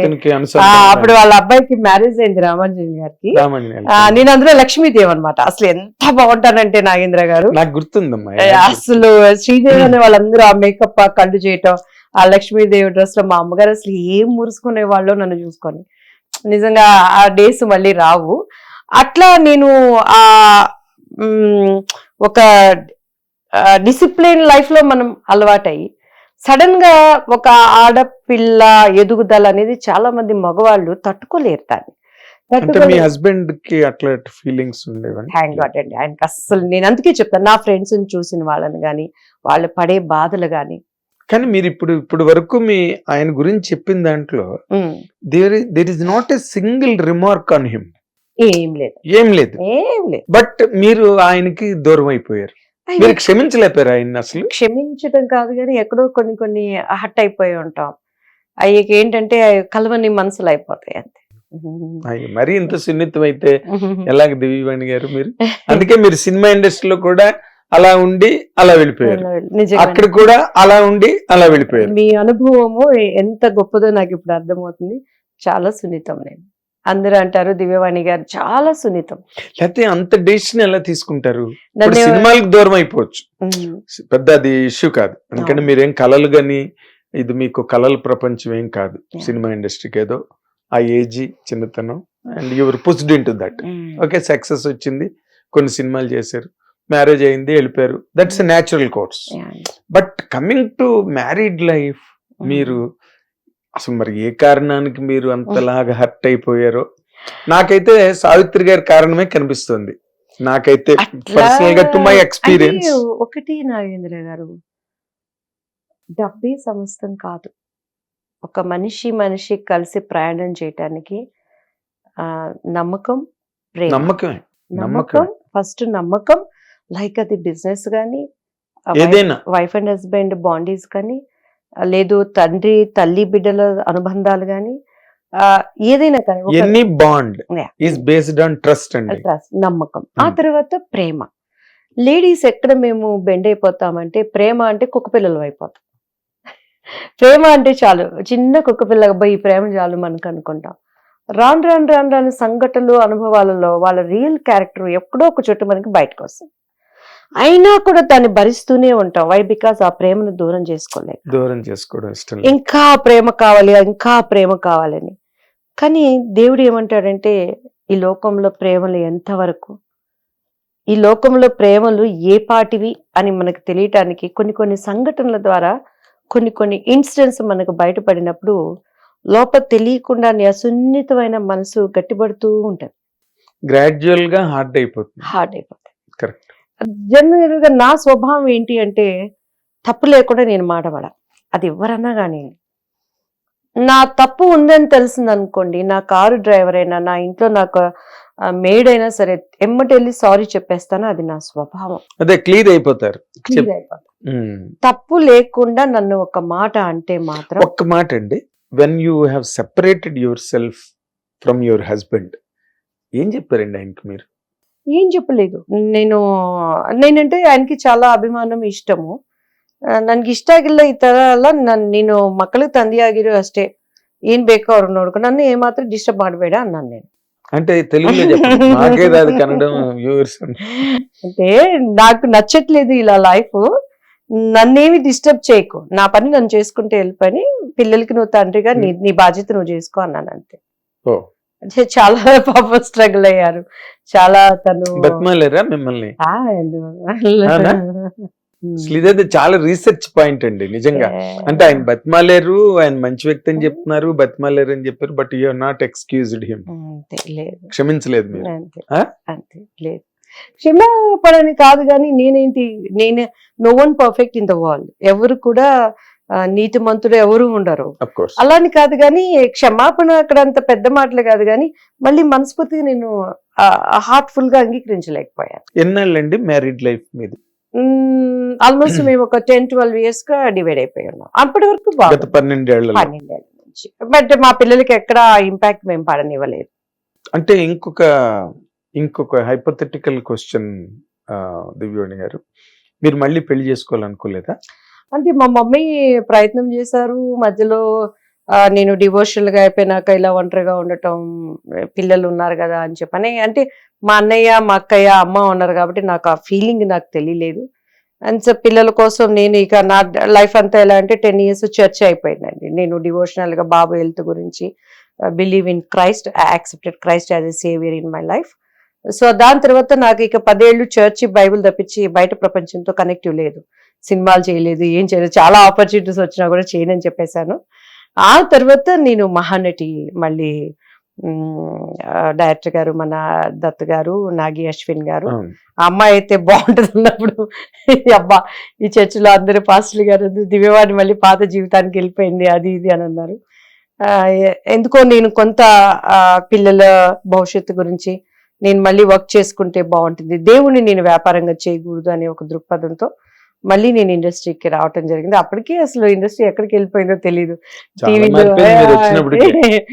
టీవీ సీరియల్స్ చూసేదాన్ని కాదు, ఎక్కువ లేదు. అడపా సీరియల్స్ అయితే మధ్యలో మళ్ళీ నేను కమిట్ అవటం, నా పేరు మీనాక్షి అని అవి చేయటం, వర్క్ అగైన్ నా ప్రపంచంలోకి వస్తూ దేవుడు నన్ను ఎందుకు మళ్ళీ తెచ్చాడు, ఐ హాజ్ సమ్ ప్లాన్స్ ఇక్కడ కూడాను అనే ఒక అలవాటుతో నా కష్టాన్ని నేను వెళ్ళుకుంటూ, నా బిడ్డలకి ఆయన కూడా చాలా సపోర్ట్ చేస్తారు, పిల్లలకి ఆయన. అంటే నేను చిన్న డౌట్ నాకు ఇప్పుడు, అంటే మీరు ఈ క్రిస్టియానిటీ అన్నదాన్ని అడాప్ట్ చేసుకున్న తర్వాత కన్వర్ట్ అయ్యారని నేను అన్ను, బట్ అడాప్ట్ చేసుకున్నారు మీరు దాన్ని. దాని ఇంపాక్ట్ ఏమైనా మీ ఫ్యామిలీ లైఫ్ మీద చూపించిందా? అది ఒక 80% అది ఉంది. అంటే తను ఎక్కడ నాకు అడ్డు చెప్పేవాళ్ళు కాదు, చెప్పినా నేను వినను. ఎందుకంటే నాకు ఒకటి అది నచ్చింది అంటే చేసుకుంటూ వెళ్ళిపోవటమే. నాకు మీ పక్కన ఫాల్ట్ అవుదా దివ్యవాణి గారు? ఎలా అవుతుందండి, ఎలా? ఇప్పుడు ఒక కంబైన్డ్ పార్ట్నర్షిప్ లో కూడా దేర్ ఆర్ సర్టన్ అగ్రిమెంట్స్, సంతకం పెడతాం మనం. ఈ బాండ్ లో ఈ క్లాజెస్ కండిషన్స్ కి అగ్రీడ్, కండిషన్స్ అప్లై అండ్ దాని మీద సంతకం పెడతాం. మ్యారేజ్ కూడా దాదాపుగా సైకలాజికల్ గా అదే, పేపర్లు సంతకాలు ఉండవు కానీ డాక్యుమెంట్లు, బట్ లైఫే అది డాక్యుమెంట్. దాని మీద సంతకం పెట్టేదే భార్య భర్తలు ఇద్దరు కలిసి. అలాంటి దాంట్లో మీరు ఎందుకు అట్లాగా, మరి మీ ఇష్టం వచ్చినట్టు మీరు ఉంటానంటే ఫ్యామిలీ లైఫ్ లో ఎట్లా అవుతుంది? అంటే నా ఇష్టం వచ్చినట్టు నేను ఉంటాను అనడానికి పరిస్థితులు చాలా బలంగా కారణమైనవి. నా ఇష్టం వచ్చినట్టు నేను ఉండేదాన్ని అయితే నేను ఇండస్ట్రీలోనే కొనసాగిపోయేదాన్ని కదా. ఇక్కడ ఏమైందంటే మా బాబు హెల్త్ విషయంలో నేను అనుకోనివి చాలా సంఘటనలు అక్కడ జరిగినాయి. ఇది ఇలా అని తెలుసుకోవడానికి నాకు కొంత టైం పట్టింది. అక్కడ కొన్ని ప్రాపర్టీస్ వైజ్ కానీ, అక్కడ కొన్ని వాళ్ళకున్న జెల్సీ మైండ్ కానీ బాబు మీద చాలా ఈ విచ్ క్రాఫ్ట్ అనేది. అదే నేను విన్నాను మీ అబ్బాయి మీద ఏదో అప్పుడు ఏంటంటే బాబు చాలా అసలు పుట్టినప్పుడు ఎలా అంటే దోస పండులాగా ఉండేవాడు. ఒక తల్లి ఎక్కడైనా కాంప్రమైజ్ అవుతుంది కానీ బిడ్డల విషయంలో ఎవరు కాంప్రమైజ్ అండి. ఇంకెందుకంటే నేను ఒక స్ట్రాంగ్ డిసిషన్ తీసుకోకపోతే నా బిడ్డల్ని ఆ ఊబిలో నుంచి నేను బయటికి తీసుకురాలేదు. ఆ స్ట్రాంగ్ డిసిషన్ నేను తీసుకోవటానికి కారణం ఈ రోజు నా ప్రార్థన, నా డెడికేట్ మైండ్ నా బిడ్డల్ని ఇంతవరకు నిలబెట్టింది. కాదమ్మా, నేను ఇంకొకటి కూడా అడుగుతా. ఇప్పుడు హిందూ మతంలో కూడా ఎన్నో పూజలు పునస్కారాలు ఉన్నాయి, ఎన్నో హోమాలు యజ్ఞాలు ఉన్నాయి, ఎన్నో సంప్రదాయాలు. ఎందుకంటే హిందూ మతం అంటేనే అది ఒరిజినల్ ఫార్మేషన్ లోనే lot of beliefs, lot of traditions అన్ని కలిపి హిందూ మతంగా ఫామ్ అయింది. హిందూ మతం అన్న దానికి ఒక పర్టికులర్ ఇది లేదండి. ఉమ్, ఎన్నిట్టు కలయిక, అది ఉమ్, మేళవింపు. ఉమ్, ప్రపంచం అంతా ద ఓల్డెస్ట్ రిలీజియన్ గా ఫాలో అయ్యి ఉమ్, దాంట్లోనే ఎన్నో చిట్కాలు, ఉమ్, పరిష్కారాలు, ఉమ్, దైవ మార్గాలు, ఉమ్, ఆధ్యాత్మిక విధానాలు ఉమ్, చాలా ఉన్నాయి కదా. ఉమ్. మీరు వీటిని ఎందుకు నమ్మలేదు, దాన్ని ఎందుకు నమ్మారు? అంటే ఇక్కడ ఒకటి నాగేంద్ర గారు, నేను చిన్న లైఫ్ లో దండం పెట్టుకోవడమే నాకు తెలుసు. గుడికి వెళ్ళి దండం పెట్టుకోవడం తెలుసు. పూజారి గారు చెడగోపురం పెట్టేవాళ్ళు, ఎందుకు పెడతారో నాకు తెలియదు. మా అక్కయ్య తలకాయ ఉంచేది, నేను తలకాయ ఉంచేదాన్ని, దీన్ని పెడతారు. పెట్టేటప్పుడు జుట్టు చెరిగిపోకూడదని వాళ్ళు ఆయన పెట్టి తీసినాక 2 జడలు మా అమ్మ కట్టేది కదా, దాన్ని ఇలా అనుకునేదాన్ని. తర్వాత తీర్థం ఇస్తారు, ఇట్లా పట్టుకొని ఉంచునేదాన్ని. అవి నీళ్లు తులసాకుల స్మెల్ భలే ఉండేది. అవును, అది తీర్థం ఇలా తాగి ఇలా అనుకోవాలంట. అది ఎందుకు అనుకోవాలో నాకు తెలియదు. ఎవరికి తెలియదు, ఆన్సర్ మీతోనే చెప్పిస్తాను. ఎవరికి తెలియదు. యా, సో మా అక్క ఇట్లా తాగేది, నేను ఇట్లా తాగి ఇట్లా అనుకునేదాన్ని. కానీ ఆ తులసి స్మెల్ నాకు బాగుండేది. మళ్ళీ లైన్లో నుంచి వచ్చి మళ్ళీ తినేదాన్ని. మా ఇంట్లో శ్రీరామనవమి అవి వచ్చినాయి అంటే పాటలు గీట్లు పెట్టేవాళ్ళు. ఎందుకు వెళ్తున్నానో నాకు తెలియదు. అన్ని చేసేవాళ్ళు. లోపలికి వెళ్ళి చూస్తే ఆ దేవుడు మంచిగా బొమ్మలు పెట్టేవాళ్ళు, అన్ని పువ్వులు అలంకరణ ఉండేది. కానీ అసలు అక్కడ ఉండేది ఎవరో కూడా నాకు క్లియర్గా కనిపించేది కాదు. చిన్నపిల్లని కదా, ఎగబడి చూసేదాన్ని. నా రాముడు బొమ్మ, సీత బొమ్మ, వెంకటేశ్వర స్వామి బొమ్మ, ఇవి బాగున్నాయి అని చెప్పాను. ఆ ప్రసాదం ఇచ్చేవాళ్ళు, శనగలు, తర్వాత పులిహోర నాకు భలే ఇష్టం అండి చిన్నగా. అంతే తెలుసు. పొద్దున్నే మళ్ళీ ఇంటికి వెళ్ళేదా, లేవుస్తాం. లవంగాలు స్కూల్కి పంపించేవాళ్ళు. అప్పట్లో మాకు పూజలు చేసుకునే టైం మనకి ఎక్కడ ఉంటుంది? 7 o'clock 9 o'clock స్కూల్కి సైకిల్ దొక్కకుంటే. మదర్ చేసుకోవడమే తప్పితే ఏ ఇంట్లోని పిల్లలు చేయలేరు. అంటే మా అమ్మగారు నవరాత్రులు అవన్నీ ఆమె బాగా సిస్టమేటిక్ గా చేసేవాళ్ళు. సో ఇలా నా లైఫ్ లో ఇండస్ట్రీకి వచ్చాను. ఇండస్ట్రీకి వచ్చినప్పుడు మేము ఎక్కడ మన సాయిబాబా టెంపుల్ ఉండేదండి మన చెన్నైలో. మీకు కూడా తెలిసే ఉంటుంది ఆ ఏరియా, నేను మర్చిపోయాను సడన్ గా. పెద్దది సాయిబాబా టెంపుల్, చాలా చోట్ల ఉన్నాయమ్మా సాయిబాబా టెంపుల్. మెయిన్ పెద్ద టెంపుల్ అండి అది చెన్నైలో. మన చెట్నాడు స్కూల్ కూడా అక్కడే వస్తుంది. అక్కడ పొద్దున్నే రమ్యకృష్ణ గారు ఆర్టిస్టులు అందరూ క్యూలో నుంచునే వాళ్ళం. నేను పొద్దున్నే గురువారం పూట మా అక్కయ్య మేము 3:45 గంటలకి అక్కడ ఉండేవాళ్ళం. మా ఇంటి దగ్గర నుంచి టీ నగర్ నుంచి అక్కడికి 45 minutes జర్నీ బై కార్లో వెళ్ళి మైసూర్ శాండిల్ సోపు, అన్ని పాలాభిషేకము, అమృతాభిషేకము, తేనె అభిషేకము అన్ని చేసే వరకు పంచామృతాభిషేకం చేసి మైసూర్ శాండిల్ సోప్ తీసి సాయిబాబా టెంపుల్ అంతా కడిగేసేసి ఆ విగ్రహం అంతా కడిగి ఫస్ట్ ఆ వస్త్రం కప్పుకుంటే సంతోషం. అలా చేసేదాన్ని. తర్వాత తిరుపతిలోనే మా షూటింగ్స్ అన్ని జరిగేవి.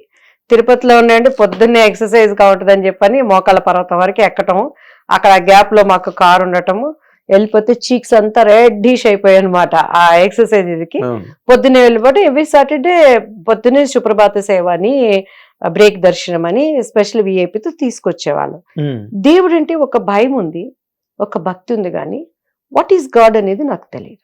ఇప్పుడు మీరు చెప్పినటువంటి మన సంస్కృతి, మన మతము, మన హిందూయిత్వము, మనదంతా నేను గౌరవిస్తాను, వాళ్ళని ప్రేమిస్తాను, వాళ్ళకి నేను ఎంతో విలువనిస్తాను. కానీ చరిత్ర తీసుకుంటే క్రీస్తు శకం, క్రీస్తు పూర్వం చరిత్ర మనం తీసుకుంటే ఆయన పుట్టుకకు ముందేంటి, ఆయన పుట్టుకకు తర్వాత ఏంటి, రెండింటికి మధ్యలో ఉన్నవాడే యేసుక్రీస్తు వారు. దేవునికి నరునికి మధ్యవర్తి ఒక్కడే క్రీస్తు యేసు అనబడిన నరుడు. దేవుడికి నరుడికి మధ్యవర్తి ఒక్కడే. ఈరోజు మీరు ఒక తప్పు చేశారు, కోర్టుకు వెళ్ళారు, జడ్జి గారు తీర్పునిస్తారు, మీకు ఆయనకి మధ్య ఒక అడ్వకేట్కి మీరు పే చేస్తారు. నా క్లయింట్ నాగేంద్ర గారు తప్పేం చేయలేదండి అని మీకు ఆ శిక్ష పడకుండా మీ శిక్ష నుంచి మిమ్మల్ని తప్పించడానికి ఒక ఉత్తరవాది ఉంటాడు మీ తరపున. తను వాదిస్తూనే ఉంటాడు. రేపు దేవాది దేవుడికి మనకి ఉత్తరవాది యేసుక్రీస్తు వారు. ఆయన హీ పెయిడ్. నేను నా కళ్ళతో, నా చూపులతో, నా ఆలోచనలతో, నా చేతులతో, నా అంతరంగంతో చేసిన ప్రతి తప్పులకి ఆయన పాపము లేని రక్తం, పరిశుద్ధుని రక్తం ఇక్కడ చిందించడం ద్వారా పాప క్షమాపణ. మీరు వేదాలలో పురాణంలో కూడా చూస్తే కనుక కన్య గర్భాన పుట్టేవాడు లోకరక్షకుడు అని ఉంది. ఆయన ఒక మతానికి దేవుడు అనేది లేదు నాగేంద్ర గారు. అంటే నేను నమ్మిన దానిని నేను తెలియపరచాలి, దేవుని సహాయం నేను కోరుకుంటున్నాను. అటువంటి సిచ్యువేషన్ లో నాకు వైఫ్ అండ్ హస్బెండ్ రిలేషన్ ముఖ్యం కాదు. ఒక తల్లికి బిడ్డ అనుబంధం ఏంటి అంటే మరణం, మళ్ళీ ఇంకొక మరణం నుంచి నేను బయటకు వచ్చి నేను బిడ్డను కన్నాను. ఆ బిడ్డ విషయంలో నేను పడిన తాపత్రయము, అసలు ఇలాంటి ఉంటాయా అని తెలియని అమాయకత్వం నాకు అప్పటి వరకు సంప్రదాయంగా పూజలు, మా ఇంట్లో 16 సోమవారాల వ్రతం అని చేసేవాళ్ళం అండి. నా పాప అప్పటికి కన్సీవ్ అవటం, నేను అయినా కూడా ఉమ్ము మింగకుండా కఠిన ఉపవాసంతో ఉన్నంతలో ఇప్పుడు బ్రాహ్మిన్స్ అంటే మడి ఆచారం అవన్నీ తెలుస్తుంది, అర్చకులు అంటే తెలుస్తుంది. కానీ ఒక మామూలు ఫ్యామిలీలో ఎంతవరకు పూజలో అంతే, కానీ క్షుణ్ణంగా లోతుగా నేను దాంట్లో ఎవరికి తెలియదు. అటువంటి టైంలో బైబిల్ చదవటం నేను స్టార్ట్ చేశాను. సో బైబిల్ చదువుతున్న కొద్దికి అసలు యేసుక్రీస్తు వారు ఎవరు, ఆయన ఈ లోకానికి రావటం ఏంటి, ఆయనని ఎందుకు ఒక తక్కువ జాతి దేవుడని, ఇంక్లూడింగ్ నేను కూడా ఎవరైనా క్రీస్తుని గురించి చెప్తే అప్పా వీళ్ళు చర్చిలు అంటారు, ప్రార్థనలు అంటారు అని ఇంట్లో ఉండి కూడా లేనని చెప్పించిన సందర్భాలు కూడా ఉన్నాయి నా దగ్గర. అటువంటి టైంలో మనకి ఒక అనారోగ్యం వస్తేనే ఒక డాక్టర్ దగ్గరికి పోతాం, లేకపోతే డాక్టర్తో మనకి డాక్టర్ దగ్గర. అలానే దేవుడు ఏం చెప్తాడంటే బైబిల్లో పిలుచుకున్న వాళ్ళు అనేకులు, ఏర్పరచుకున్న వారు కొందరు. సో ఈరోజు ఒక పెళ్లికి మనం వెళ్తాం, చాలా మందిని పిలుస్తాం, కానీ కొంతమందిని ఏర్పరుస్తాం. ఎవరిని? నా అనుకున్న వాళ్ళని. కార్డ్స్ డిస్ట్రిబ్యూషన్ ఒకళ్ళు, భోజనాలు డిస్ట్రిబ్యూషన్ చూసుకునే వాళ్ళు ఒకళ్ళు, గెస్ట్లు వచ్చినప్పుడు ఇన్వైట్ చేసే వాళ్ళు ఒకళ్ళు, ఈవెన్ వాళ్ళు తిరిగి వెళ్ళేటప్పుడు థ్యాంక్ఫుల్ గా ఒక గిఫ్ట్ ఇచ్చే వాళ్ళు ఒకళ్ళు, అలా ఏర్పరచుకుంటాం మనం. దేవుడు కూడా అనేక మందిని పిలుస్తూ ఆయన పని కోసం కొంతమందిని ఏర్పరచుకున్నాడు. సో ఆయన ఏర్పరచుకున్న వాళ్ళలో నా పని కూడా ఉన్నదనేది నాకు అర్థమైందండి. నేను ఫీల్ అవ్వలేదు, కానీ నేను కూడా పని చేయడానికి పని దొంగనే. వద్దు అని నేను ఎట్టేసుకుందుకు దేవుడు మళ్ళీ వెళ్ళని నెడతా ఉంటాడు. నేను ఏది ఫీల్ అవ్వనండి. అంటే నాకు అర్థమైంది వై హీ చూజన్ మీ అనేది నాకు అర్థమైంది. నాదేంటంటే అక్కడ కూడా చర్చిలో కూడా రండి, ఫస్ట్ టైం నేను ఎలా వెళ్ళానంటే, అంటే నాకు ఇందులో నాకు ఇద్దరు చాలా గ్లేరింగ్ గా కనిపించే మనుషులు. మీరు జయసుద్ గారు. జయసుద్ గారు మహాలింగపురంలో ఒక శివుడు టెంపుల్ ఉంది, పెద్ద టెంపుల్. అక్కడికి ఐ రిమెంబర్ జయసుద్ గారు పూల సజ్జ, అరటిపళ్ళు, కొబ్బరికాయ పట్టుకుని తెల్లవారుజామున లింగోద్భవ కాలం అంటారు, శివరాత్రి నాడు, ఆ టైంలో ఆవిడ అక్కడికి వచ్చి అభిషేకం చేయడానికి నిలబడ్డం నాకు గుర్తుంది. కట్ చేస్తే ఆవిడేమో సడన్ గా యేసు ప్రభువుని నమ్మడం, ఆవిడ డైవర్ట్ అయ్యారు. మీది డైవర్షనే, కన్వర్షన్ అని నేను అన్ను, డైవర్షన్ ఇది.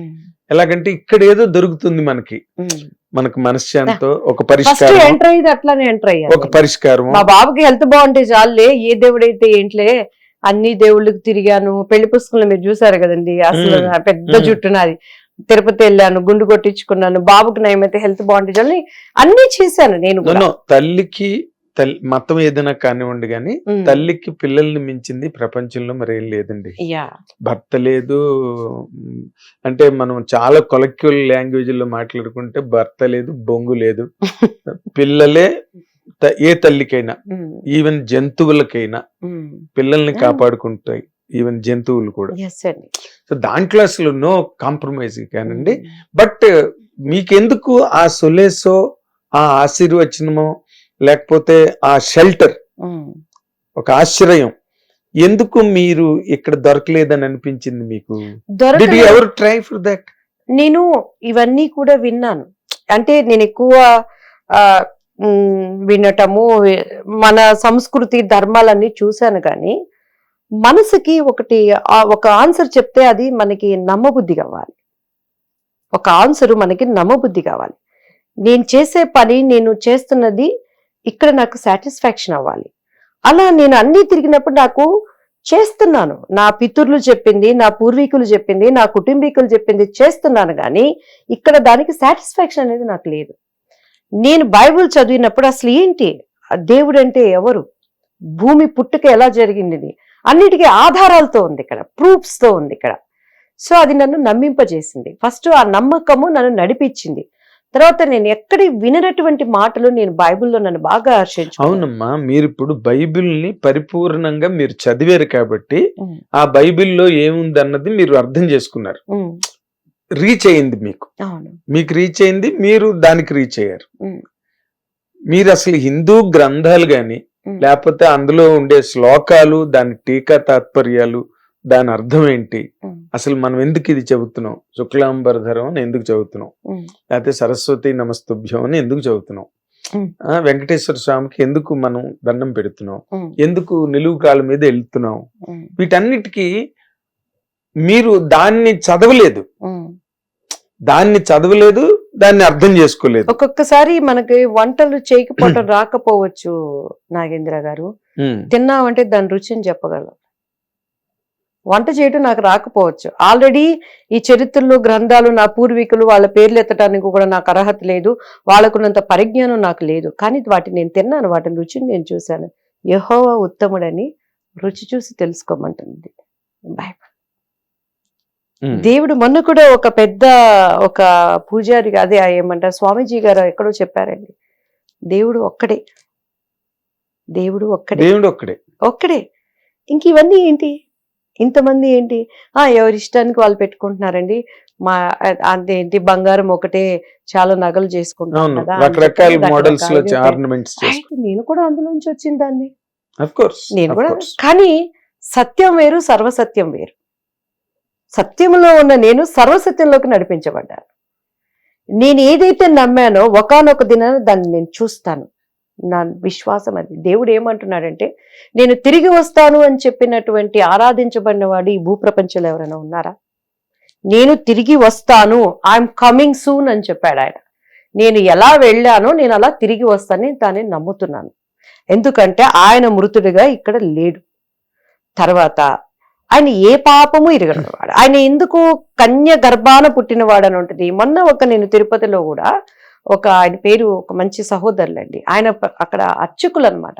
కన్య గర్భాన పుట్టినవాడు లోకరక్షకుడని వేదాల్లో పురాణాల్లో ఉన్నదాన్ని వాళ్ళ నాన్నగారు వాళ్ళని దీనికి అర్థం ఏంటి అని అడిగినప్పుడు అది కొన్ని భేద అభిప్రాయాల వల్ల ఆయన చాలా దాన్ని నొక్కి పట్టినప్పుడు అది తెలుసుకుని ఆయన దీన్ని అంగీకరించడానికి గాడ్ హెల్ప్ హిమ్ అనమాట. అట్లని నేనేమి ఎవరితో వాదనైతే చేయను సుమా, తర్కం అయితే నేను అసలు ఇది నేను ఇందాకే చెప్పాను, యు ఫెల్ట్ ఇట్ అని చెప్పా, అంతే, దట్స్ ఇట్. అందులో నాకేంటంటే ఆ మాటలు నాకు భలే కనెక్టివ్ అయినాయండి. పడమటికి తూర్పు ఎంత ఎడమో నీ పాపాలకి నీకు అంత ఎడమ కలుగు చేస్తాను. నేను ఎక్కడ ఇటువంటి మాటలు అంటే ఎలా ఆ పాపం నుంచి విముక్తి ఎలా? అదే ఇప్పుడు దానిలో చిన్న క్వశ్చన్ ఏంటంటేనండి, బైబిల్లో వేదాలకి బైబిల్కి ఉన్న ఇది చెప్తున్నా. వేదాలని ఎవరు కూడా మన హిందూ సంప్రదాయంలో వాటిని ఎవరు కూడా తెలుగుకరించి తెలుగులో పుస్తకాలు ప్రింట్ చేసి అందరు చేరువుగా దాన్ని తీసుకెళ్లే ప్రయత్నం చేయలేదండి. వేదాలు సంస్కృతంలోనే ఉన్నాయి, ఉపనిషత్తులు సంస్కృతంలోనే ఉన్నాయి. మనం పాడే ప్రతి శ్లోకం, మన తాలూకు పూజలు, మనం చదువుకునే ప్రతి మంత్రం అన్ని సంస్కృతమే.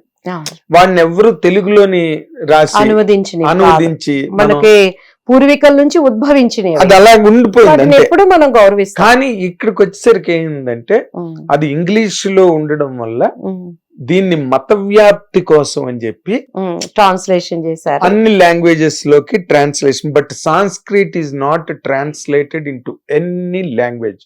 ఏ లాంగ్వేజ్ వాళ్ళైనా సాంస్క్రిట్ లోనే చదువుకోలేదని, సంగీతం లాగా, మన తెలుగు సంగీతం లాగా ఎవరైనా ఎందరో మహానుభావులనే పాడాలి. వాళ్ళు కేరళ వాళ్ళు కానివ్వండి, కన్నడ వాళ్ళు కానివ్వండి, తమిళియన్స్ కానివ్వండి. ఇక్కడ మీ ప్రశ్నకి అంటే నేను చెప్పే సమాధానానికి దేవుడు నాకు ఎంతవరకు జ్ఞానం ఇచ్చాడో నాకైతే తెలియదు. కానీ అండ్ నాకు తెలిసినంత వరకు ఏంటంటే నాగేంద్ర గారు, ఆత్మదేవుడు, పరిశుద్ధ ఆత్మదేవుడు ఇప్పుడు నాకు ఇక్కడ ఒకటి బయలుపరిచాడు అనుకోండి, సైమల్టేనియస్ గా మీకు కూడా ఆయన తెలియపరుస్తాడు. అలానే క్రీస్తు అక్కడ ఉద్భవించినప్పుడు ఇక్కడ ఏదైతే మన సంస్కృతి, మన సాంస్క్రిట్ లో పురాణాలు వేదాలు వచ్చినాయో దాంట్లో కూడా వాళ్ళు క్రీస్తును చూడకపోయినా కూడా దాని గురించి లిఖించి ఉన్నారు అనేది నేను విన్న సత్యం అండి అది. ఎందుకంటే దాని గురించి లెక్కించారు, క్రీస్తుని గురించి పురాణాలలో వేదాలలో. అంటే మనకి ఇప్పుడు ఆడియన్స్ కి ఇది అవసరం లేదు, డిస్టర్బ్ అవుతారు. డిస్టర్బ్ అవరండి, ఇట్ ఈస్ ఎన్ ఇన్ఫర్మేషన్. ఇప్పుడు మీకు తెలిసింది మీరు చెప్తున్నారమ్మా. అవును, అది 100% నేను మీకు దీంట్లో మీరు కావాలంటే వీక్లీ వన్స్ ప్రోగ్రామ్ అన్నా కూడాను మేబీ నేనేమన్నా తప్పైతే సరి చేసుకుంటాను. ఇప్పుడు అది నిజమైతే ఓ ఇది నిజమని గ్రహించుకుంటే చాలు. అంటే నేను బాగా చదువుకున్నానమ్మా, ఐఎమ్ ఎడ్యుకేటెడ్. దాంట్లో ఎక్కడ వేదాలలో గాని ఉపనిషత్తుల్లో గాని పురాణాలలో గాని ఎక్కడ క్రీస్తు తాలూకా ప్రస్తావనే లేదు. నేను బ్రాహ్మిన్, నేను అన్ని చదువుకున్నా. And I even read Bible, I read Old Testament. ఎక్రాల్ వెంకటరామ్ గారు అని ఆయన బైబిల్ గురించి నాకు 4-5 సార్లు చెప్పారు, అది ఎంత గొప్పదో. ఎవరండి? ఎక్రాల్ వెంకటరామ్ గారు అని. ఆయన ఒక రోజు నాకు బైబిల్ ఎందుకు గొప్పది, ఎంత గొప్పది అని నాకు చెప్పారు. వర్డ్ ఈస్ గాడ్ అని కొన్ని మాటలు చెప్పారు నాకు దాంట్లో ఉన్నవి. నేను అంచేత నేను ఆయన ఇన్స్పిరేషన్ మీద నేను చదివాను బైబిల్ విత్ ఇంట్రెస్ట్. ఆ కైండ్ ఆఫ్ తెలుసుకుందాం, ఆ కైండ్ ఆఫ్ ఇంగ్లీష్, దాని ఎక్స్ప్రెషన్ అవన్నీ బాగుంటాయి దాంట్లో బేసిక్ గా.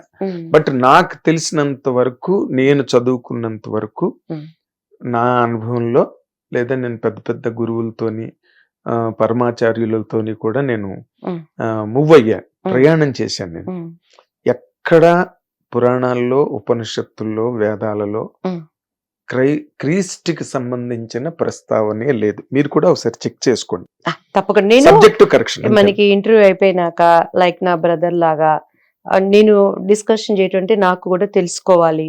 రేపు ఇలా మనం వెళ్ళినప్పుడు కూడా ఎందుకంటే అప్రమత్తం, ఇది నాకు ఇది అప్రమత్తం. ఇప్పుడు నాకు అవసరం లేదు, అప్రమత్తం మీన్స్ అలర్ట్ కాదు. ఇది నాకు ఇది అవసరం లేదు, ఎందుకంటే ఆల్రెడీ ఐ బిలీవ్ హిమ్. ఎందుకు చెప్తున్నానంటే బైబిల్లో పౌలు గారని ఒక భక్తుడు ఉన్నారు. ఉన్నప్పుడు ఆ రోజుల్లో యేసుక్రీస్తు వారు దేవుడు అంటే మరి చంపేసేవాళ్ళు.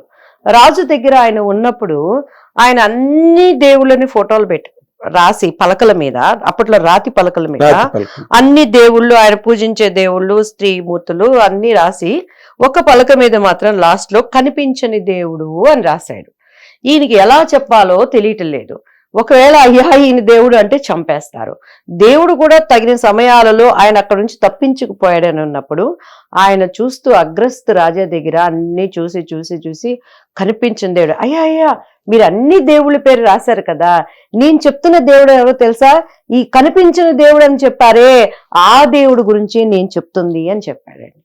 కాబట్టి డెఫినెట్ గా నేను మీకు ఆ వేదాలలో దానికి అర్థం ఏంటో మీరు నాకు చెప్తే చాలు. నేను డెఫినెట్ గా మీకు వాట్సాప్ లో, అంటే నాకు దాంట్లో అంత నాకు కూడా it may be N additional information. అంటే ఎవరు కూడా ఎంత చదువుకున్నవాడు, ఎంత విజ్ఞానవంతుడు కూడా కంప్లీట్ పర్సన్ అని చెప్పడానికి లేదు. మన ఋగ్వేదంలో ఒక మంచి మాట ఉంది, let all the noble thoughts come from all the directions అన్నాడు. Let all the noble thoughts ఋగ్వేదంలో. సో ఇక్కడ ఇదొక పీస్ ఆఫ్ డిస్కషన్. కాకపోతే నేను ఇందాక నుంచి నేను మీలో గమనించింది ఏంటంటే, మీరు ఏదైనా నమ్మితే చాలా బలంగా నమ్ముతారు. ఇంట్లో వద్దు అంటే పెళ్లి చేసుకున్నారు, బలంగా నమ్మారు అక్కడ. కరెక్ట్ అండి. రెండో పాయింట్, వీడు కరెక్ట్ కాదు, బలంగా నమ్మారు. ఇది కాదు నేను ఫాలో అవ్వాల్సిన మతం, వినండి మతం మతం అంటేనే మతాలు అవ్వచ్చేమో కాదు కదమ్మా, మతం అంటేనే మార్గం. అభిమతం, మతం ఇవన్నీ కూడా మార్గాలే. ఇది టువర్డ్స్ సాల్వేషన్. అంటే మన తాలూకా అంతిమ ఇక్కడ ఒక చిన్న సవరణ అండి. అమ్మా అందరూ ఏమంటారంటే మా మాకు ఇది మత ప్రచారం అనో లేకపోతే మా ఇంటికి కులదైవము అని చెప్తారు. కానీ యేసయ్య పుట్టినప్పుడు మాత్రం లోకరక్షకుడు, ఇదిగో జనులందరికీ కలగబోవు, జనులందరికీ కలగబోవు, ఈ స్టేట్ కి కలగబోవు, ఏంటి ఈ ఏమంటారు నేషనల్ ఇంటర్నేషనల్ కాదు, జనులందరికీ కలగబోవు మహా శుభవర్తమానం, నేడు లోక రక్షకుడు ఉద్భవించాడు. అదేనమ్మా, సేవియర్ ఆఫ్ ది వరల్డ్ అన్న దాన్ని వాళ్ళు లోకరక్షకుడు అని తెలుగులో శాత చేశారు అనువదించి. అది వినడానికి చాలా గొప్పగా ఉంటుంది. లోకరక్షకుడు అన్నమాట, సేవియర్ అన్నమాట చాలా మందికి తెలియదు. ఇంగ్లీష్ వర్డ్ అది, సేవియర్ ఆఫ్ ది వరల్డ్ అన్నట్టుగా Bible has summarised the soul of Christ. So ఇక్కడ నేను కమింగ్ బ్యాక్, నేను దీన్ని కూడా ఎందుకు ఎత్తానంటేనండి, కేవలం మీ తాలూకు intensity of the trust that you hold for something in life. So నేను ఆ ఫేజెస్ మీరు చెప్తున్నప్పుడు నేను గమనిస్తున్నాను అనమాట.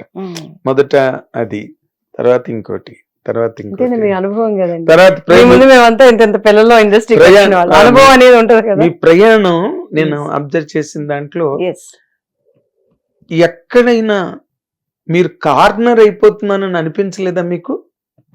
అనిపించలేదండి. నేను ఒంటరి దాన్ని అయిపోతున్నాను, దూరం ఎందుకంటే అంటే నేను దూరం అయిపోయే పరిస్థితులని దేవుడే నాకు అలా కల్పిస్తున్నాడు. ఎందుకంటే వాడిలో ఒంటరైన వాడిని 1000 మందికి సమానం చూపిస్తారు. ఎందుకంటే నాగేంద్ర గారు, నేను ఎంత సున్నా అయిపోతే నా పక్కన నేను నమ్మిన దేవుడు నిలబడితే ఎన్ని సున్నాలు పెట్టుకుంటా వెళ్తే అంత వాల్యూ నాకు. That is my true Christian life. నేను మనుషుల మీద ఆయన ఏమంటే ఆయన మహిమను ఇంకొకటి దొంగిలించడానికి దేవుడు ఒప్పుకోడు. దీంట్లో 2 ఉన్నాయమ్మా. ఒకటి డివోషనల్ లైఫ్ మనుషులకి. నాకు తెలిసిన ఒక లేడీ కంప్లీట్ గా నన్ అయిపోయింది, హిందూ ఫ్యామిలీ. ఆవిడకి ఏదో మొదట్లో కొంచెం పూజ పునస్కారం ఉండేవి పెళ్ళైన కొత్తలో. She's a very good looking lady, మంచి ఫ్యామిలీ. ఆయన అడ్వకేట్, మంచి సింగర్ ఆయన. ఈవిడ మొదట్లో పూజ పునస్కారాలు ఉండేవి. అది అలాగా టోటల్ గా ఆవిడ ఒక మాతలాగా అయిపోయి ఆయన దగ్గర నుంచి దూరం అయిపోయి she left all that worldly life. ఇప్పుడు మనకి డివోషన్ లో ఎన్నో చెప్తారు. చాలా మంది అయ్యప్ప మాల వేసుకోవడం వల్ల వేసుకుంటే మనం అవన్నీ చేయలేవురా బాబు, అన్ని మన వల్ల కాదు, మనం ఏదో దేవుడికి వెళ్ళి దండం పెట్టుకుంటాం, ఒకసారి ఒక కొబ్బరికాయ కొడతాం, వచ్చేస్తాం, అక్కడితో మనకు భగవంతుడికి దండం పెట్టుకుంటాం. కానీ అవన్నీ పాటించలేము మనం అనే దానిలో. ఎందుకంటే to keep up our personal life. Devotion is something. జీవితంలో 2 భాగాలు.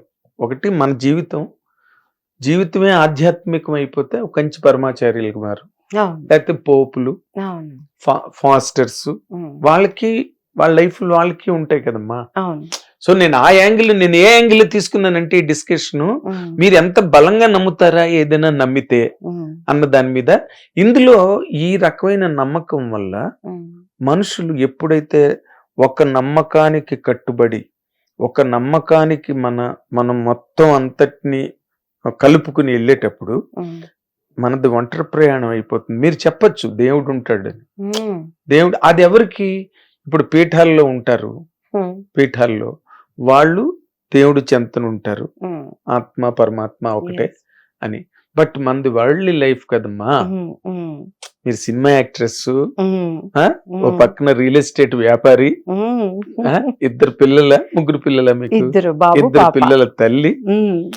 మీరు ఇందాక మీతో ఈ పాయింట్ లో నేను మాట్లాడలేను, ఎందుకంటే కొడుకు కోసం మీరు ఇక్కడ మీకు సొలేస్ దొరికింది, ఇక్కడ ఒక ఆశ్రయం దొరికింది mental shelter. Not only mental shelter అండి, బాబు ప్రాణాలతో బయటపడటం. నా లైఫ్ లో చాలా ఎన్ని మెరికల్స్ అంటే దేవుడు నాకు చేసినవి.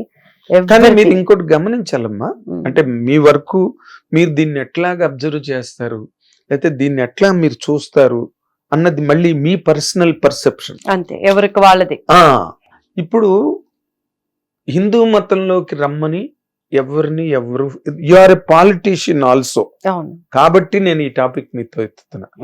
హిందూ మతంలోకి రమ్మని ఎవరిని ఎవరు ఫోర్స్ చేయరు అస్సలు. ఈ ఎంతమంది ఉంటారో క్రిస్టియన్ పాపులేషన్ ఇండియాలో వరల్డ్ లోనే పెరుగుతున్నది అన్నది ఒక అబ్జర్వేషన్. హిందువులు ఎంతమంది ఉన్నారో ఎంతమంది తగ్గుతున్నారో ఈ మత వ్యాప్తి అన్నది క్రిస్టియానిటీలోని ఎక్కువగా కనిపిస్తోంది. ఇది ఎంతవరకు పాజిటివ్ అని మీరు అంటారండి? నేను ఖచ్చితంగా చెప్తానండి, దేవుడు ఎప్పుడు బలవంతం పెట్టే దేవుడు కాదు. మనుషులు అది చేస్తే దేవుడు, అదమ్మా మనుషులు అలా చేస్తే ఫెంటాస్టిక్, మీరు యూఆర్ గ్రేట్. నేను ఇక్కడ మా ఇంటర్వ్యూ ముఖంగా ఒప్పుకుంటున్నా. Thank you. ఎందుకంటే దేవుడే చెప్తున్నాడు, అన్యజనులు అంటే ఎవరు? ఆ క్రీస్తుని తెలియని వారిలో నా నామానికి దూషణ అంటే అది మీ వలనే కదా అన్నారు. ఎగ్జాంపుల్ చెప్తానండి. జయసుధమ్మ బీజేపీలో జాయిన్ అయ్యారు. బీజేపీ సిద్ధాంతం అంతా హిందుత్వం సిద్ధాంతం అని అన్నారు. తప్పేముంది? తప్పేముంది? వాళ్ళ ఇది దానిది రాముడు దేవుడు మన సంస్కృతి మన సంప్రదాయాన్ని బ్రతికించాలి అని అనుకుంటున్నారు. అందుకని వాళ్ళు క్రైస్తత్వానికి వ్యతిరేకతను ఎక్కడ చెప్పలేదు, ఎవరు చెప్పలేదు. కానీ అంతరంగంలో అందరికీ తెలుసు దీనిని పెంచుకుంటా పోతే మనకి ఏమైపోతుంది అని. ఇదే రేపు ట్రంప్ గారు కూడా నిర్ణయం తీసుకున్నారు అనుకోండి, వాళ్ళ రాజ్యంలో మన ఆంధ్రులు గాని మన సంస్కృతి అక్కడ ఉండదు. అంతే కదా, ఈ ఊరికి ఆ ఊరు ఎంత దూరం, ఆ ఊరికి ఈ ఊరు అంతే దూరం నీది అనుకుంటా. కానీ ఇక్కడ ఏంటి అంటే నాగేంద్ర గారు, అంటే మీ అంత జ్ఞానము నాకు లేకపోయినా దేవుడిచ్చిన కొద్దిపాటి దాంతో ఎవరి అభిప్రాయాలు వాళ్ళవి. దాన్నే అభిమతం అంటారు. రాజకీయ పార్టీలు కూడా ఒకరి అభిప్రాయాన్ని మీరు కించపరిచేటప్పుడు దేవుడు దానిని చూసుకుంటాడు. రెండోది బలవంతంగా మత మార్పిడి అన్నారు చూసారా, అటువంటి వాళ్ళని డెఫినెట్ గా మనం శిక్షించాలి, అటువంటి వాళ్ళని డెఫినెట్ గా మనము అరికట్టాలి. అది నేను ప్రభువుని అంగీకరించిన దానిగా నేనే చెప్తున్నాను. ఈ రోజు ఇప్పుడు ఇవాళ ఏంటంటే ఉండే క్రైస్తవులు ఎవరు ఊడిపోయే క్రైస్తవులు ఎవరో తెలియాలి అంటే మోడీ గారు లాంటి వాళ్ళు నిలబడాలి. మోడీ లాంటి గారు వాళ్ళు వస్తున్నారు. ఎందుకంటే క్రైస్తత్వం అంటే యేసయ్య ఏం చెప్తున్నాడు, ఆయన ఒక దేవాది దేవుడిగా వచ్చి ఆయనే 12 మంది శిష్యులని ఎంచుకున్నారు. ఎంచుకుని ఆయన వెళ్ళిపోయి మీరు సర్వలోకానికి వెళ్ళి నా పేరులో మీరు స్థలాలు చూసుకోండి, ఇంకొకటి కట్టుకోండి, ఒక మనిషి హస్త నైపుణ్యంతో కట్టినటువంటి ఆలయాలలో నేను నివసింపదగిన దేవుడునా అని అడుగుతున్నాడు ఆయన. నువ్వు చేత్తో కట్టే చర్చిలో నేను ఉండే దేవుడు, కానీ మనకి ప్రభువును ఆరాధించుకోవడానికి ఒకటి ఉండటము శ్రేయస్కరం. మనకు పవిత్ర స్థలం అంతవరకే, కానీ దాని మీదే గురి వెళ్ళిపోకూడదు. కానీ మీరు ఇంకోటి గమనించాలి, ఇటీవల డెవలప్మెంట్స్ కొన్ని చర్చిల మీద ఆలయం అని రాయడం మొదలెట్టారు. పూర్వం లేదు ఆ మాట. ఆలయం అన్నది దేవాలయం అన్నది హిందూ టర్మ్. హిందూ ఆలయాలు అంటారు. దేవుడు ఏమంటాడంటేనండి, కానీ ఎందుకు కాదు, నేను అంటే మీ దృష్టికి వచ్చిందో లేదో నాకు తెలియదమ్మా ఇద్దరు, కానీ బట్ ఈ మధ్య కొత్తగా మొదలెట్టారు అది ఆలయాలని. మొన్న ఎప్పుడు మేము సికింద్రాబాద్ లోంచి వస్తుంటే మామూలు మన గుళ్ళల్లో ధ్వజస్తంభాలు ఉంటాయి, అలాంటి ధ్వజస్తంభం ఒకటి చూసాం మేము ఓ చర్చిలో. ఎందుకు why they are trying to replicate చెయ్యాలి ఒక హిందూ ఫీల్, అంటే ఇది ఆ మతానికి దగ్గరది, ఇది కూడా ఆలయం ఏదో సమ్ కైండ్ ఆఫ్. అంటే దేవుడు ఏం చెప్తాడంటే అండి, కలిపి చెడిపెడి బోధనలు చాలా వస్తాయి. కలిపి చెడిపెడి దాన్ని దీంట్లో కలిపి దాంట్లో కలిపి చెడిపెడి బోధనలు చాలా వస్తాయి.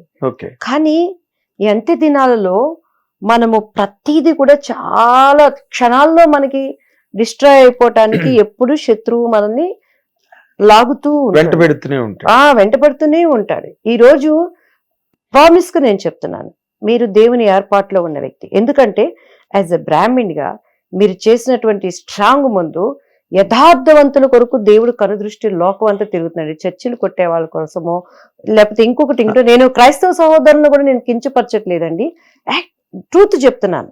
ఎందుకంటే మీరు ఇందాక చాలా గొప్పగా చెప్పారు అన్నమాట. You are a true Christian అని ఎందుకన్నానంటే మీరేదో మొండివాదనో పిడివాదనో లేకుండా మీరు తప్పు అలర్ట్ చేసిన వాళ్ళని తప్పకుండా శిక్షించాలన్నారు. శిక్షించడం కాదు అసలు దేవుడు కానీ ఒప్పుకోడు. మరి ప్రభుత్వాలు చేస్తున్నవి ఏంటమ్మా? You are a politician. అంటే దేవుడు ఇప్పుడు దానికి ఒక ఓట్ బ్యాంక్ అని ఉమ్, ఆ? ఉమ్, వాళ్ళని మైనారిటీస్ అని, అవును. ఇది పెర్మిసిబుల్లా? అంటే అది బాధ అనిపిస్తుందండి. ఎందుకంటే నేను ఒక గొప్ప దైవజనుని నేను చెప్తాను మీకు. ఇప్పుడు ఆలయాలు కడుతున్నారు అని అంటాడు. దేవుడు ఏమంటాడు తెలుసా? మీరే జీవము కలిగిన దేవుని ఆలయాలు అవ్వాలి అంటాడు. When Christ is in you, నాలో ఉండాలని, నాతో ఉండాలని ఆయన ఆశపడుతున్నాడు. నా అంతరంగం నిండా క్రీస్తు ఉన్నప్పుడు నేను ఎక్కడికి వెళ్ళినా కూడా ఆయననే ప్రకటిస్తాను, కానీ ఇంకొకటి ఆలయాలు మనకి ఎందుకు? మనం వర్షిప్ చేయటానికి, దేవుని సన్నిధి కోరుకోవటానికి. యు ఆర్ ద టెంపుల్ అంటున్నాడు. అవును, మీ దేహము దేవుని ఆలయం. దాన్ని నువ్వు పాడు చేస్తే నేను పాడు చేస్తాను. హిందూ దానిలో కూడా పాట ఉందమ్మా, నా దేహమే నీ దేవాలయం అని పాట కూడా ఉంది. సో ఎవరి మతంలో వాళ్ళు ఒప్పుకోవచ్చమ్మా. అది అసలు it's not a point of debate at all. మీ మతంలో ఉండే గొప్పతనం, ఆ అందం, ఆ పరిమళం ఏ ఉన్నాయో మీరు ఎంజాయ్ చేస్తారు. మా దానిలో ఉండేది మేము ఎంజాయ్ చేస్తాం. ఎందుకని నేను ఎప్పుడు ఇప్పుడు మీరు నేను కూడా వెళ్తానండి. ఇప్పుడు నా స్నేహితులు, నా ఫ్రెండ్స్ పిలుస్తారు. ఇంతకు ముందు అయితే నేను వెళ్ళకూడదు అనే సందిగ్ధంలో ఉండేదాన్ని. బట్ నేను వాళ్ళని ప్రేమిస్తే, వాళ్ళకి సువార్త, ఈ స్వచ్ఛమైనది చేరాలంటే నేను వెళ్ళాను. అందుకే పౌలు భక్తుడు అంటాడు, అవసరమైతే క్రీస్తు నుంచి నేను ఎడబాపైనా సరే నా జనాంగానికి నిజాన్ని తెలియపరచాలని ఉన్నాను అని ఆయన మాట్లాడతారు. మొన్న గొప్ప దైవజనులు జైపాల్ గారు, to be frank, first time ఏంది అన్నయ్య కూడా ఇట్టానా అని అనిపించింది నాకు. మంచిగా క్రిస్మస్ ఆరాధనలు అన్నీ జరుగుతున్నాయండి. జరుగుతున్నప్పుడు సీఎం గారు ఉన్నారు. అంత పెద్ద ఆయన, అసలు ఆయన ఏంటంటే వాక్యం అనే ఉదక స్నానం. ఉదక స్నానం అంటే ఆగమ్య స్నానం. చిన్నప్పుడు మా అమ్మగారు మా అబ్బాయికి ఫస్ట్ వెన్నపూస పూసేవాళ్ళండి. ఆ వెన్నపూస ఆమె తోమే విధానమే ఒకలాంటి, ఆ ఎముకలకి, నరాలకి, ఆ పిల్లోడికి సైంటిఫిక్ అప్రోచ్ ఉన్నది. మర్దన చేసి ఆ పిల్లోడిని 6:30 నుంచి 6:45 వరకు 15 నిమిషాల కింద చాపేసేసి ఆ సన్ రైజ్ లో పెట్టేవాళ్ళు. అదైపోయినాక సుండిపిండితో స్నానం, అదైపోయినాక జాన్సన్స్ బేబీ ఆయిల్, అదైపోయినాక సుండిపిండి అయిపోయినాక మళ్ళీ బేబీ ఆయిల్ సోపు, అదైపోయినాక 10 బిందెలు. మీతో మాట్లాడడం ఎక్కడ కష్టం అంటే మీరు కంప్లీట్ గా ఒక సెక్టార్, ఒక పార్ట్ లో హిందూ మతాన్ని విపరీతంగా, అంటే అసలు ఇంట్లో సంప్రదాయాలు, పూజలు, కనీసం ఉమ్ము కూడా మింగకుండా చేసిన మనిషి మీరు. ఏమండి, మీరు యూ విల్ యాక్సెప్ట్ ఇట్. ఎలాగా? ఈ రోజున మన హిందూ ధర్మంలో ఉండే ప్రతి ఆచారం, ఇప్పుడు మీరు ఇందాక చెప్పినట్టుగా సున్నిపిండి పెడతాం, సూర్య నమస్కారాలు ఎండలో నిలబెట్టి చేయడం, ఇవి అన్నిట్లో there is some science behind. Hindu ధర్మంలో, హిందూ మతంలో ప్రతి దాంట్లోని ఒక సైంటిఫిక్ పాయింట్ ఉన్నది. టెంపుల్ కి కూడా ఎందుకు వెళ్ళమంటారంటే ద్వారాలలో రాగి తాపడం చేస్తారు. సో గుడిలోకి వెళ్ళినప్పుడు అది నెగటివ్ ఎనర్జీని తీసుకుని పాజిటివ్ ఎనర్జీని ఇస్తుంది. రాగి తాపడాలు ఉంటాయి ప్రధాన ద్వారాల్లో. మంచి కొరకు మీరు అది అంతే గట్టిగా నమ్మారు ఆ రోజున, ఇప్పుడు ఇది అంతే గట్టిగా నమ్ముతున్నారు. నేను మిమ్మల్ని ఒక మతవాదిగా నేను చూడట్లేదు, ఒక వ్యక్తిగా చూస్తున్నా. వ్యక్తిగా ఎలాగా? మీరు అప్పుడు నమ్మినప్పుడు అదే నమ్మారు, ఎవరు వద్దన్నా ఇది కాదన్నా, మళ్ళీ ఇంకోసారి అంట, మళ్ళీ ఇంకోటి నమ్మారు. అంటే అది కుటుంబంలో నేర్పించారు. ఇది నా స్వ అనుభవం. అప్పుడు సంప్రదాయాలు మా పూర్వీకులు, అమ్మ వాళ్ళు ఇలా చేయాలని వాళ్ళు చెప్తే, ఓ ఇలా చేయాలి, ఇది మంచిదని భయభక్తులతో నేర్చుకున్నాను. బట్ ఇది సెల్ఫ్ రివలేషన్, ఇది నా స్వయ అనుభవం, ఆత్మ సాక్షాత్కారం, కనెక్ట్ విత్ హిమ్. ఆయనతో కనెక్ట్ అయినప్పుడు అసలు ఆ అనుభవం, రుచి చూచి ఎరిగితిని యెహోవా ఉత్తముడనియు రక్షకునాశ్రయించి నీ ధన్యురాలినైతిని. దగ్గర మీరు నమ్మరండి, ఒక మీరు ఈ క్రైస్తవ గీతాలు పాడుతుంటారా? అంటే జస్ట్ నేను మీరు పాడుకోవడానికి పాటు నోముల పాటల్లాగా బయట ఎక్కడ పాడరు కానీ వాళ్ళ నోములు వచ్చినప్పుడు పాడుతుంటారు. అలా లేదు, మనం you perform on the stages. మీరు ప్రాపగండా చేయడానికి వెళ్తారా? ప్రాపగండను కాదు, నా అంటే ఇప్పుడు మన సాక్ష్యాన్ని బ్రదర్ అనిల్ లాగా, పాల్ గారు లాగా. అది వాళ్ళందరూ చేసేది కూడా ప్రాపగండని కాదు, అది మా సాక్ష్యాన్ని పంచుకోవటం. నాగేంద్ర గారికి జ్వరం వచ్చింది, టైఫాయిడ్ వచ్చింది, ఎన్ని మందులు వాడినా తగ్గలేదు, ఇదిగో ఈ గుళికలు మింగటం వల్ల తగ్గింది. అది ప్రాపగండను కాదు, మీ టెస్ట్ మనీ అక్కడ. Sorry I'm sorry, I apologise. Propaganda అన్న మాట నేను not in the negative sense. Propaganda అన్న మాటలో నెగటివ్ అంటే దాన్ని ప్రచురించటం, ప్రచారం ప్రచారం. ప్రచారం ప్రచారం. ఇప్పుడు దాంట్లోనే ఇప్పుడు దర్గాలకు వెళ్తాం, దర్గాలకు మేము వెళ్తాం. చిన్నప్పుడు వెళ్ళి జిలేబీలు పెట్టేవాళ్ళం. మా బాబుకి హెల్త్ బాగాలేనప్పుడు ఎక్కువ మార్కులు రావాలని జిలేబీలు పెట్టేవాళ్ళం దర్గాకి వెళ్ళి చిన్నప్పుడు. అలాగే నా పిల్లలు పెద్దవాళ్ళు అయిన తర్వాత కూడా ఇక్కడ యూసఫ్ గూడలో ఒక ముస్లిం పెద్ద ఉంటే ఆయన దగ్గరికి వెళ్ళి ఏవో తావీతులు కట్టించాం. It's all about belief and trust. Coming back to point, మీరు రాజకీయాల్లోకి ఇప్పుడు మీరు ఏ పార్టీలో ఉన్నట్టు? మళ్ళీ చెప్తాను, ఏమండో రేవంత్ రెడ్డి గారు, మీతో చిన్న మాట. మా నాగేంద్ర గారు అడుగుతున్నారు మీరు ఏ పార్టీలో ఉన్నారని. ప్రస్తుతానికి నేను తెలంగాణ కాంగ్రెస్ లో ఉన్నానండి. కాదండి, నేను ఎందుకు ఈ మాట అడిగిన నాకు తెలీదా మీరు కాంగ్రెస్ లో ఉన్నారని? రేవంత్ రెడ్డి గారు సాక్షి ఎందుకు అంటే మా ఉత్సాహానికి కట్టలేస్తున్నారు నాగేంద్ర గారు. Now you are on the point. నేను ఎందుకు మిమ్మల్ని అడిగానంటే, దివ్యగాంధి గారు టీడీపీలో ఉన్నప్పుడు ఎలాగ చెరిగారో, ఏదా చెరుగుడేది? నిజంగానండి, మొన్న కూడాను నిన్న నేను ఒక మన పర్చూరు గోపాలకృష్ణ గారు వాళ్ళ అమ్మాయి మ్యారేజ్ ఎంగేజ్మెంట్కి మనోరాలు దానికి వెళ్ళినప్పుడు అసలు టీడీపీలో నుంచి మీరు వెళ్ళటం బాధ అనిపించిందండి. మీరు ఉండుంటే ఈరోజు ఎంత బాగుండేది, చెప్పని వాళ్ళు లేరు, అంతమంది అన్నారు. నాకు కూడా అవును, ఎంతమంది చెప్పినా మీరు ఒకసారి అనుకున్నారంటే అంతే కదా. అంటే అది ఇప్పుడు మన జీవన ప్రయాణంలో కొన్ని ఇప్పుడు మీరు ఒకసారి అంటే ఒక్కసారి కమిట్ అయితే నా మాట నేనే విన్నని పోఖ్రీలో మహేష్ బాబు గారి డైలాగు. అలా కాదులేండి, అంటే అక్కడ ఆయన మీద అభిమానంతో మనం వెళ్ళామండి, ఆశించి వెళ్ళలేదు. ఆయన నాకు అసలు తెలీదు పాలిటిక్స్. ఆయన పార్టీ 23 సీట్లు వచ్చినప్పుడు కష్టకాలంలో బాబు గారు ఎక్కడ ఉంటే అక్కడే ఉండి ఆయనని నేను ఫస్ట్ టైం అండి, గల్లా అరుణ గారు అక్కడ నుంచున్నారు, బాబు గారు నన్ను అలా చూశారు, నాకు కళ్ళమ్మట నీళ్లు కారిపోతుంది ఆయన స్థితి చూసి. ఎందుకంటే ప్రజావేదికను కూల్చేశారు, ఆ నెక్స్ట్ డేనే ప్రజావేదికను కూల్చేశారు. అప్పటి వరకు ప్రజల కోసం ఆ ప్రజావేదికలో మేము తిరిగి అసలు ఆయన రాయల్ గా ఆయన అక్కడ వచ్చి కూర్చున్నది, దాన్ని కూల్చటము. బాబుగారు ఇలా కూర్చొని కూడా దమ్మా అన్నారు అనగానే గల్లా అరుణ గారు కూడాను బయట నిలబడ్డారు, నన్ను చూడగానే దమ్మ అన్నారు. నేను ఎప్పుడు ఆయన దగ్గరికి వెళ్ళినా ఒక పెన్ను పెన్సిల్ ఉంటుందండి నా దగ్గర, ఏది చెప్పినా రాసుకోవటానికి వెళ్ళి అలా ఆయన పక్కన కూర్చోటానికి కూడా నేను భయపడుతున్నాను. అంటే ఎంత ఆయన స్తబ్దతగా ఉన్నారు అని అంటే, చూసేటప్పుడు దమ్మా కూర్చో అంటే నా కళ్ళ మీద నీళ్ళు వచ్చింది. సార్ మిమ్మల్ని ఇలా నేను చూడలేకపోతున్నానంటే, మనందరం ఇప్పుడే ధైర్యంగా ఉండాలి, కలిసి పని చేయాలి, ప్రజల్లోకి మనం వెళ్ళాలనగానే నాకు మైండ్ అసలు ఒక్క నిమిషం ఏం పని చేయలేదు నాగేంద్ర గారు. ఆయన మహాధైర్యవంతుడు, ఆయనంత ధైర్యవంతుడు ఇండియన్ పాలిటిక్స్ లో ఇప్పటి వరకు పుట్టలేదు. ఎందుకంటే ఆయన చూసినన్ని సంక్షోభాలు, ఆయన హ్యాండిల్ చేసినన్ని క్రైసిస్లు ఏ పాలిటిషియన్ హ్యాండిల్ చేయలేదు. అపారమైన రాజనీతి పారంగతుడు అసలు చంద్రబాబు గారంటే. ఇమీడియట్ గా రికవర్ అయిపోయి అప్పటి నుంచి మళ్ళీ ఆయన స్థానము ప్రజల కోసం ఆయన వెళ్లే వరకు డైలీ ప్రజల్లో డైలీ ఇష్యూ మీద ఎంత మాకు ధైర్యం ఇచ్చి.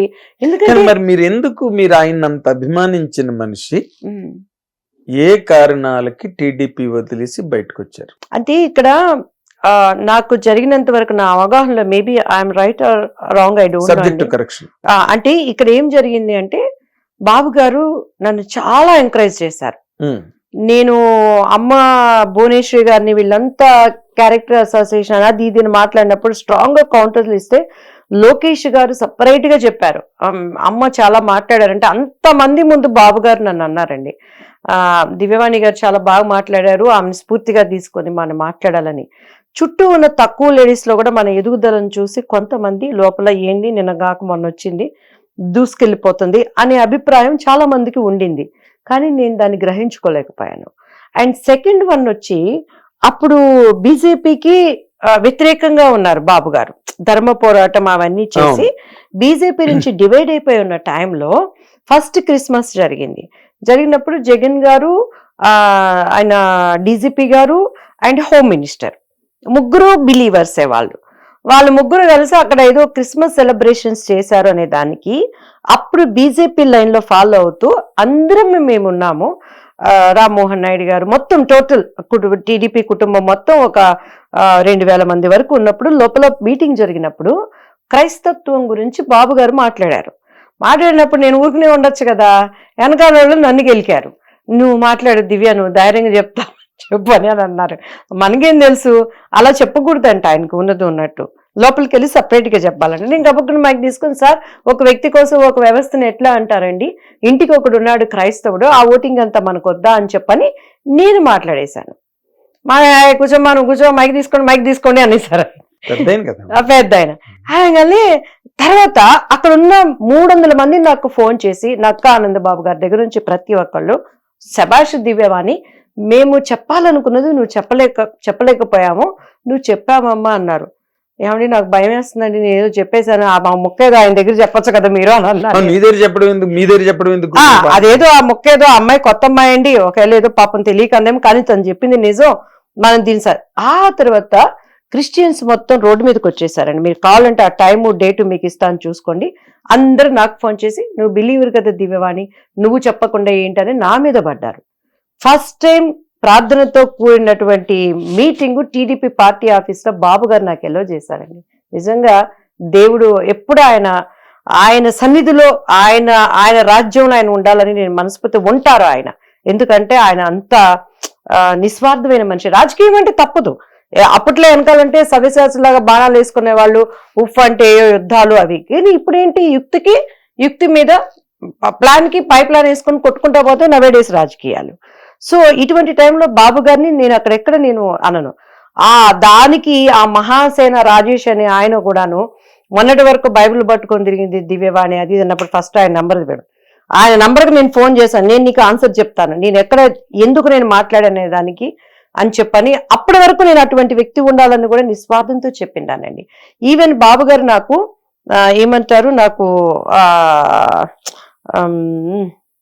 ఇప్పుడు నాకు ఇచ్చిన పోస్ట్ అండి, ఇది మన ప్రెస్ మీట్స్ అది పెట్టేది టక్కన రావట్లేదు, దాన్ని స్టేట్ ఇంటర్నేషనల్ వైజ్ గా మనది మీడియా కోఆర్డినేటర్ కాదండి, అధికార ప్రతినిధి, జాతీయ అధికార ప్రతినిధి వస్తారన్నప్పుడు కూడా నాకు వద్దు సార్, నేను హిందీ మాట్లాడగలను లేదని చెప్పని నాకు బాబు గారిని అప్పటి వరకు జగన్మోహన్ రెడ్డిని హృదయంలో పెట్టుకొని ఏ కొద్దులకు పెట్టిన పర్సన్ కి కూడా ఇవ్వడానికి నాకు వద్దండి అని చెప్తే అందరూ ఇలా తలకాయ కొట్టుకున్నారు.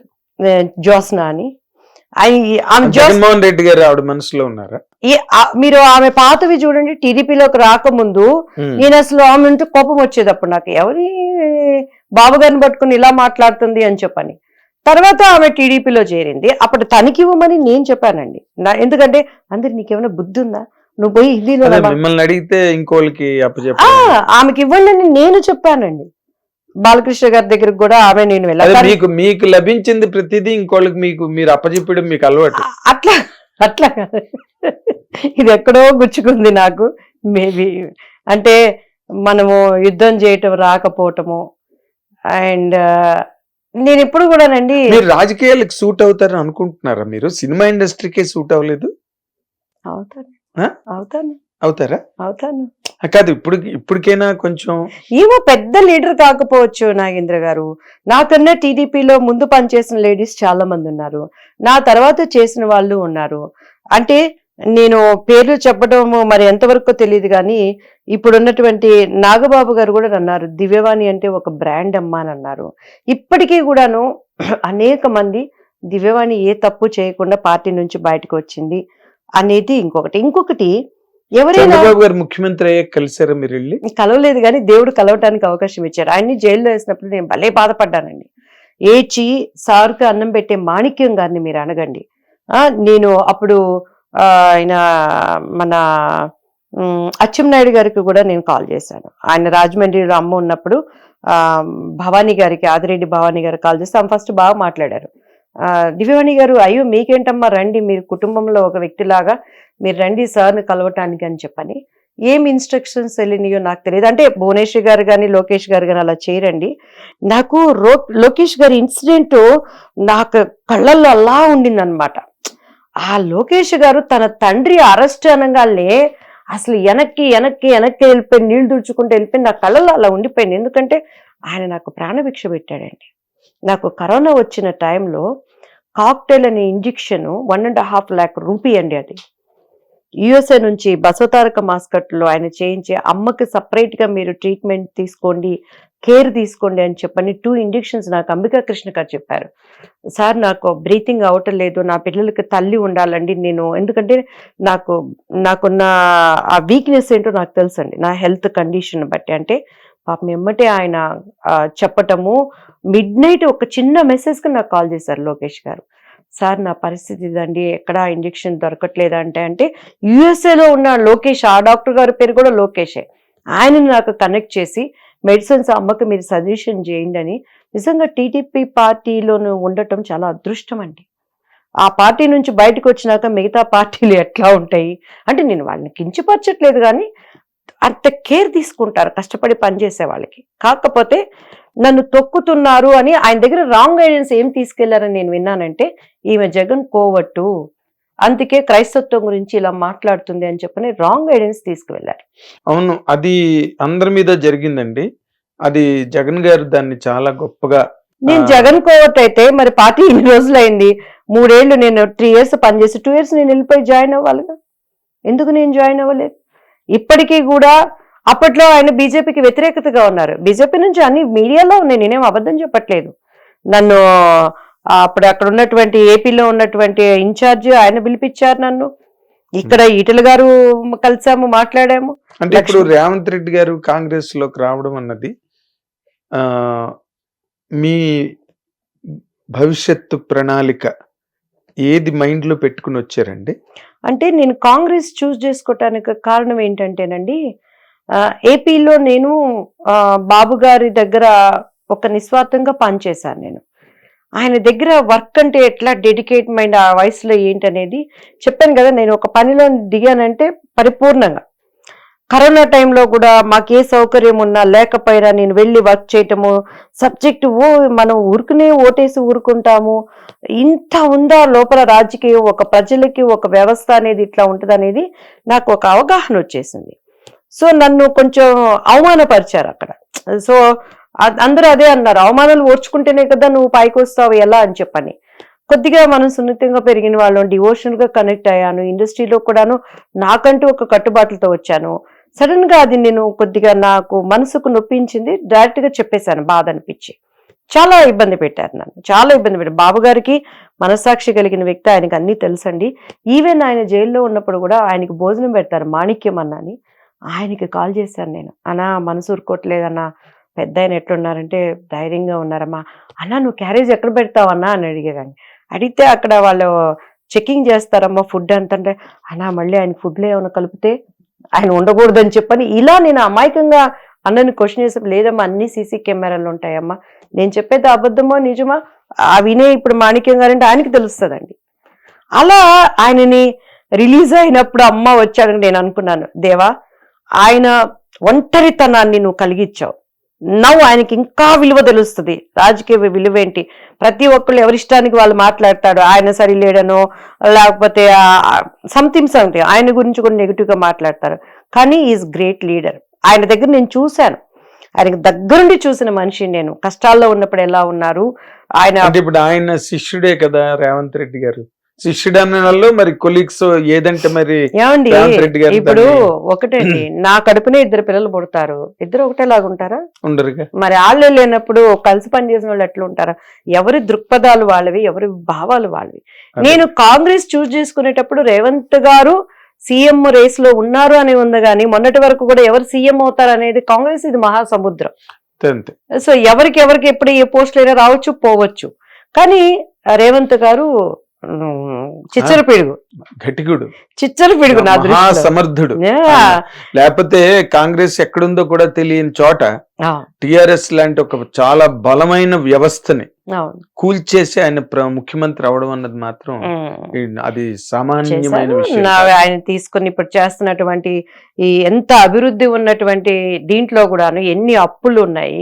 సో రేవంత్ గారు ఆయన ధైర్యంతో వాటన్నిటి చోటుకొని ఇచ్చిన పథకాలు నెరవేరుస్తూ ఈవెన్ ఇప్పుడు హైడ్రాను కూడా అందరూ నెగిటివ్ గా చూపిస్తున్నారు. కానీ నేను మీకు ఒక చిన్న ఇన్సిడెంట్ చెప్తాను నాగేంద్ర గారు. నేను మొన్న ఫిష్ మార్కెట్కి వెళ్ళాను. జనరల్ గా నాకు ఏంటంటే ఏ ఉన్నా కూడా ముక్కుకి మాస్క్ గుడ్డ పెట్టుకుంటారు. నేనని ఎవరు తెలియదు. నా వస్తువులు నేనే తీసుకోవాలి, దగ్గరుండి నేనే క్లీనింగ్ అంతా చేయించాలి. సరే ఊరు నుంచి ఎవరో రేపు ఎక్కడైనా కొంచెం మీలాగా మాస్క్ కనిపిస్తే ఇది చూసిన వాళ్ళు దివ్యవాణి గారు వచ్చింది తప్పే ఉందండి. నేను కూడా ఒక గృహిణే కదా, నేను కూడా ఒక సామాన్య. ఇప్పుడు పవన్ కళ్యాణ్ గారు ప్రతి పల్లెలోకి వెళ్ళిపోతున్నారు. అక్కడ భీముల నాయక్ అంటున్నాడు, ఏంది జనాల నాయక్ అంటున్నాడు. అలా ఆయన వద్దని కూడా చెప్పారు. మీరు నేను కనిపించినప్పుడల్లా నా సినిమా పేర్లు గట్ట చెప్పొద్దు మీరు అని కూడా గట్టిగా వార్నింగ్ ఇచ్చారు ఆయన అభిమానులకి.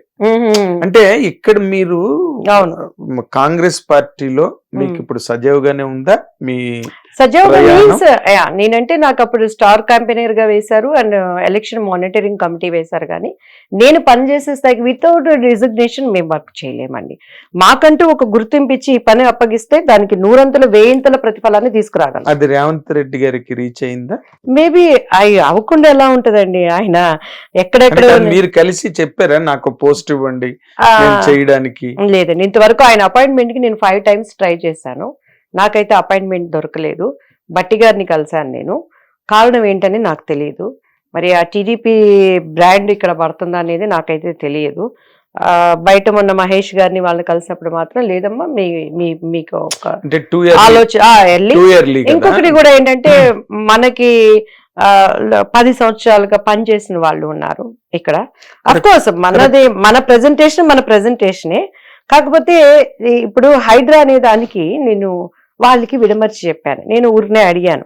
అప్పుడు బాగా కూల్ చేస్తా ఉన్నారు. ఏంటమ్మా ఏంటి నెక్స్ట్ ఎట్లా ఉందంటే వాళ్ళ నోటికి ఇష్టం వచ్చినట్టు మాట్లాడారు. నేను అన్నాను, ఇప్పుడు ఇదంతా ఉంది, గట్టిగా 10 రోజులు వర్షం కొట్టింది అనుకో, ఒక 20 రోజులు వర్షం కొట్టింది అనుకో, ఫ్లాట్లో ఉన్నోళ్ళు బాగానే ఉంటారు, నీ పరిస్థితి ఏంటి అని అడిగాను. ఏముందమ్మా అన్ని కొట్టుకుపోతా ఉంటాయి, మునిగిపోతా ఉంటాయి అని అంది. అవన్నీ ఆపటానికే హైడ్రా. ఈ రోజు అంటే అది చాలా మేజర్ పాలసీ అండి హైడ్రా అన్నది. స్టార్ట్ అవ్వడమే హైడ్రా ఇంప్లిమెంటేషనే కూలగొట్టిలీడాలతో ప్రారంభం అవగానే భయం పడ్డారు. కూలగొట్టడాలతో ప్రారంభమైంది, లేకపోతే పాలసీ ఇన్ఫ్లుయెన్స్ పర్సన్స్ అదేనండి. ఇప్పుడు దాని పాలసీ ఎన్ని గట్స్ ఉండాలి, ఆయనకి ఎంత ధైర్యం ఉండాలి. ఇప్పుడు ఏంటంటే ప్రజలకి ఒక అవగాహన తీసుకురావాలి. అరే బాబు ఇది ఎందుకు చేశాము, దీనివల్ల ఉపయోగం ఏంటి, ఇప్పుడు ఆయనకి ఇల్లు కట్టిస్తున్నారు. అట్లనే దానివల్ల సడన్ గా ఏమైపోయింది, ఇప్పుడు శుభ్రంగా మీలాంటి వాళ్ళు నాలాంటి వాళ్ళు అందరూ కూడా స్థలాలు హ్యాపీగా కొనుక్కోవచ్చు, తక్కువలో కొనుక్కోవచ్చు. మళ్ళీ 2 ఏళ్ల తర్వాత రేట్లు ఎప్పటికైనా పెరుగుతానే ఉంటాయి. కాబట్టి దీనిని మంచి దృక్పథంతో అపోజిషన్ ఏం చేస్తుందంటే దీన్ని పెద్ద బూచిలాగా చూపిస్తుంది. కానీ దీనివల్ల ఎంత లాభం, రేపు మన జనరేషన్స్ నిజంగా మీరు మొన్న అప్పుడు అటు సైడ్ అంతా వర్షాలు వచ్చినప్పుడు చాలా మంది ప్రముఖుల కార్లని కూడా కొట్టుకుపోయినాయి. అసలు ఇప్పుడు ప్రకృతి ముందు ప్రముఖులు ఎవరమ్మా అని నేను అనేది. ఎందువలన ఆ చెరువుల దగ్గర నిర్మాణాలు జరగటం వలన పెద్ద పెద్ద గేటెడ్ కమ్యూనిటీలో కూడా నీళ్లు వచ్చేసినాయి. ఈ రోజు ఈ జాగ్రత్తలు మనం తీసుకోకపోతే, ప్రజలకు అవగాహన మనం కలిగించకపోతే, రేపు ఇంకొక 5 ఏళ్ళు 10 ఏళ్ళ తర్వాత మన జనరేషన్స్ పరిస్థితి ఏంటి? రాను రాను ట్రాఫిక్ ఎక్కువైపోతుంది కదండి, రాను రాను పొల్యూషన్ పెరిగిపోతుంది, జనాభా పెరిగిపోతుంది, డే బై డే ఇంప్రూవ్ అవుతున్నప్పుడు. సో ఆయన తీసుకున్నటువంటి గట్స్ అయిన నిర్ణయాన్ని, అంటే ఆయనకంటూ ఆయన చేసిన ప్రతి పని వెనకాతలో ఒక విజన్ ఉందండి. దాన్ని ఏమి అంటే అంతే, ఎవరికి ఉండే పెర్స్పెక్టివ్ వాళ్ళది, ఎవరి విజన్ వాళ్ళది. దాని తాలూకా మంచి చెడ్డలు అన్నది కాలం అంతే. ఇప్పుడు ఆయనకి నమ్మి అప్పగించారు, కాలం నిర్ణయిస్తుంది. దాని మంచి ఏంటి అనేది రేపు నెక్స్ట్ జనరేషన్స్ కూడా అనుకుంటారు, అరే ఈ లీడర్ ఉన్నప్పుడు ఇట్లా చేశాడే అని. దానికి పర్యవసానంగా కాకపోతే నాకు కూడా కొంత అనిపించింది ఏంటంటే, ఫస్ట్ వాళ్ళకి అవగాహన కల్పించి మనం చేసుంటే ఈ కొద్దిగా వెంట్రుక వాసి తప్పు కూడా ఉండేది కాదు. అలానే సలహాలు ఇచ్చేవాళ్ళు అనేకులు ఉండటం మేలు. ఇప్పుడు అదే నేను ఉన్నాను అనుకోండి, రేవంత్ రెడ్డి గారు నన్ను అపార్థం చేసుకున్నా కూడా నాకు పర్వాలేదు. సార్ ఇట్లా ఉంటే బాగుండేది కదా అని చెప్పేస్తాను. నా స్వభావం అది. మీరు అక్కడి నుంచి ఈ స్వభావం వల్లే కదా అసలు ముందు అక్కడి నుంచి బయటకు రావాల్సి వచ్చింది. బయటికి రావాల్సి వచ్చినా కూడా తర్వాత నిజాలు ఏంటో ఆయన గ్రహించుకోలేని పెద్ద వ్యక్తి కాదు, చిన్న వ్యక్తి కాదు ఆయన. సారీ, అంత చిన్న వ్యవస్థ కదా, అంత ట్రాన్స్మిట్ అయిపోతాయి ఆయన నోటిఫికేషన్. ఎందుకని చెప్తున్నానంటేనండి, మనుషులు నన్ను కలవనివ్వకపోయినా నేను దేవుడు నమ్ముకొని వెళ్తున్న దాన్ని. రామోజీరావు గారు చనిపోయినప్పుడు నేను అనుకోకుండా అక్కడికి వెళ్ళటం, బోయపాటి గారు అందరూ ఉన్నారు. ఫస్ట్ టైం అనమాట పార్టీ నుంచి నేను బయటకు వచ్చేసినాక సార్ని మళ్ళీ నేను చూడటం అనమాట. ఆయన అలా అలా మాట్లాడుతూ శైలజ గారు అలా చూసి నన్ను చూసి గబక్కని ఇలా అన్నారు. అది చూడగానే నమస్తే సార్ అన్నానంటే నమస్కారం అమ్మా అన్నారు. ఆ కళల్లో ఆ ప్రేమ మొన్న మీరే సాక్ష్యం. జస్ట్ నేను ఎంటర్ అయ్యాను, అమ్మ వస్తా ఉన్నారు, చూసాను. సో అది ప్రేమ అంతే. ఏ పార్టీలో మనం ఉంటామని బాండేజ్ అది ఏంటంటే, ఇప్పుడు లోకేష్ గారు కూడా గబక్కన దివ్య అని ఎందుకంటే వాళ్ళకు కూడా ఒక మనసు ఉంది, వాళ్ళకి తెలుసు. కాబట్టి నేను ఎప్పుడు అంత కనెక్టివ్ అయి వర్క్ చేస్తానండి. వాళ్ళు ఎవరు నాకు శత్రువులు కాదు, టీడీపీలో ఉన్న వాళ్ళు ఎవరు నాకు శత్రువులు కాదు. ఈవెన్ నన్ను ఇబ్బంది పెట్టిన వాళ్ళు కూడా నాకు శత్రువులు కాదు. కానీ వాళ్ళ స్వభావం అది నేను ఇమ్మడలేకపోయాను అంతేలేండి. అంతే. ఇప్పుడు ఎంతో మంది జగనన్న నాకు గుండె జగనన్న అంటుందని అసెంబ్లీలో చెప్పిన వాళ్ళకి ఈరోజు బాబు గారి దగ్గర స్థానం లేదా? నేనేం అంత ద్రోహం చేయలేదు, నేనేం అంత తప్పు చేయలేదు కదా. లోకేష్ గారిని కానీ చంద్రబాబు నాయుడు గారిని కానీ ఒక్క మాట అన్నట్టు నాకు చూపించండి, ఒక్క మాట నేను వాళ్ళు అన్నట్టు చూపించండి. ఎక్కడ నేను వాళ్ళని కింద ఉన్నది పరిస్థితులు చెప్పాను, చెప్పుకోబట్టే ఈ రోజు నా తర్వాత ఉన్న వాళ్ళు శుభ్రంగా ఉండగలుగుతున్నారు. అదేలేండి, ఎక్కడో అక్కడ అలాంటి సమూలమైన మార్పులు రావాలంటే. ఇంకొకటి కూడా అన్నారు నాగేంద్ర గారు, ఒక పార్టీలోంచి బయటకు వచ్చేటప్పుడు ఇంకో పార్టీతో కమిట్మెంట్ తీసుకుని ఎవరైనా బయటకు వస్తారు. ఇంకో పార్టీతో, ఇప్పుడు ఈ పార్టీ మొదటి నుంచి అలవట్లేదు కదా, రాజశేఖర రెడ్డి గారితో మాట్లాడుకొని ప్యాకేజీలు తీసుకొని ఇక్కడ ఉండి అక్కడ తంతావని చెప్పారు. అక్కడికి వెళ్ళి కమిట్మెంట్ తీసుకొని తెలివిగా వెళ్ళారు. నువ్వేంటి పిచ్చిదానిలాగా అసలు ఎంత చక్కగా మాట్లాడతావు, ఎంత ప్రజెంటేషన్ విధానం, కొడాలి నానిని మాట్లాడటానికి అప్పట్లో అందరూ భయపడేవాళ్ళు. కానీ ఏముండదు నాని గారు అని చెప్పని ఆయన చేసే పనులన్నీ కౌంటర్లు ధైర్యంగా ఇస్తున్నప్పుడు నువ్వు ఎందుకు అని అంటే నేను దాన్ని చూసుకోలేదు.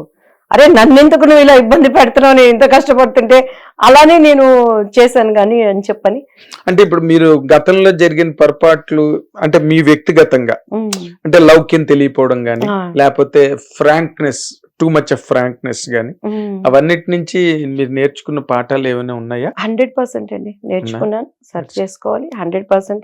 ఇప్పుడున్న పార్టీల్లో కూడా నువ్వు ఇలా ఉంటే ఇలా డైరెక్ట్ గా అనకూడదు, మనము ఓర్చుకోవాలి. ఎందుకంటే ప్రజలకి మనం చేరువుగా ఉండాలి అని అంటే, ఒకటి మనం గోల్ని రీచ్ అవ్వాలని అంటే ఇది ఉండాలనేది నాకు అర్థమైంది, ఒక పాఠం జీవితంలో.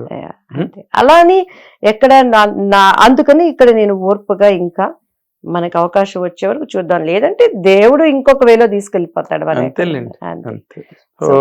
చాలా థ్యాంక్స్ దివ్యవాణి గారు, చాలాసేపు చక్కగా మనసు విప్పి అన్ని విషయాలు ఎక్కడ అరమరికలు లేకుండా మా స్టూడియోలో, నిజంగా ఏదో జోక్గా అంటుంటారు మా వాళ్ళు, కానీ మా స్టూడియోకి వచ్చి ఇన్ని విషయాలు చెప్పినందుకు చాలా థ్యాంక్స్ అని అంటుంటారు ఎక్కడ ఫ్రెండ్స్ గా కూర్చున్నప్పుడు కూడా, సంప్రదాయంగా అయిపోయింది. బట్ ఇది నిజంగానే మీరు చాలా ఓపెన్ గా మాట్లాడారు, ఎక్కడ మాట్లాడారు మాట్లాడారు.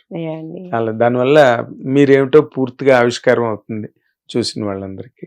అండ్ మీకు అది కొన్ని రకాలుగా హెల్ప్ కూడా అవుతుంది మీ కెరీర్. తప్పకుండా నాగేంద్ర గారు. అండ్ ఎంతో మంది జర్నలిస్ట్ తో నేను వర్క్ చేశాను, కానీ మీ అనుభవము నేనేంటని నాకు గ్రహించుకోవటానికి ఇది ఒక కనువిప్పుగా ఉంది.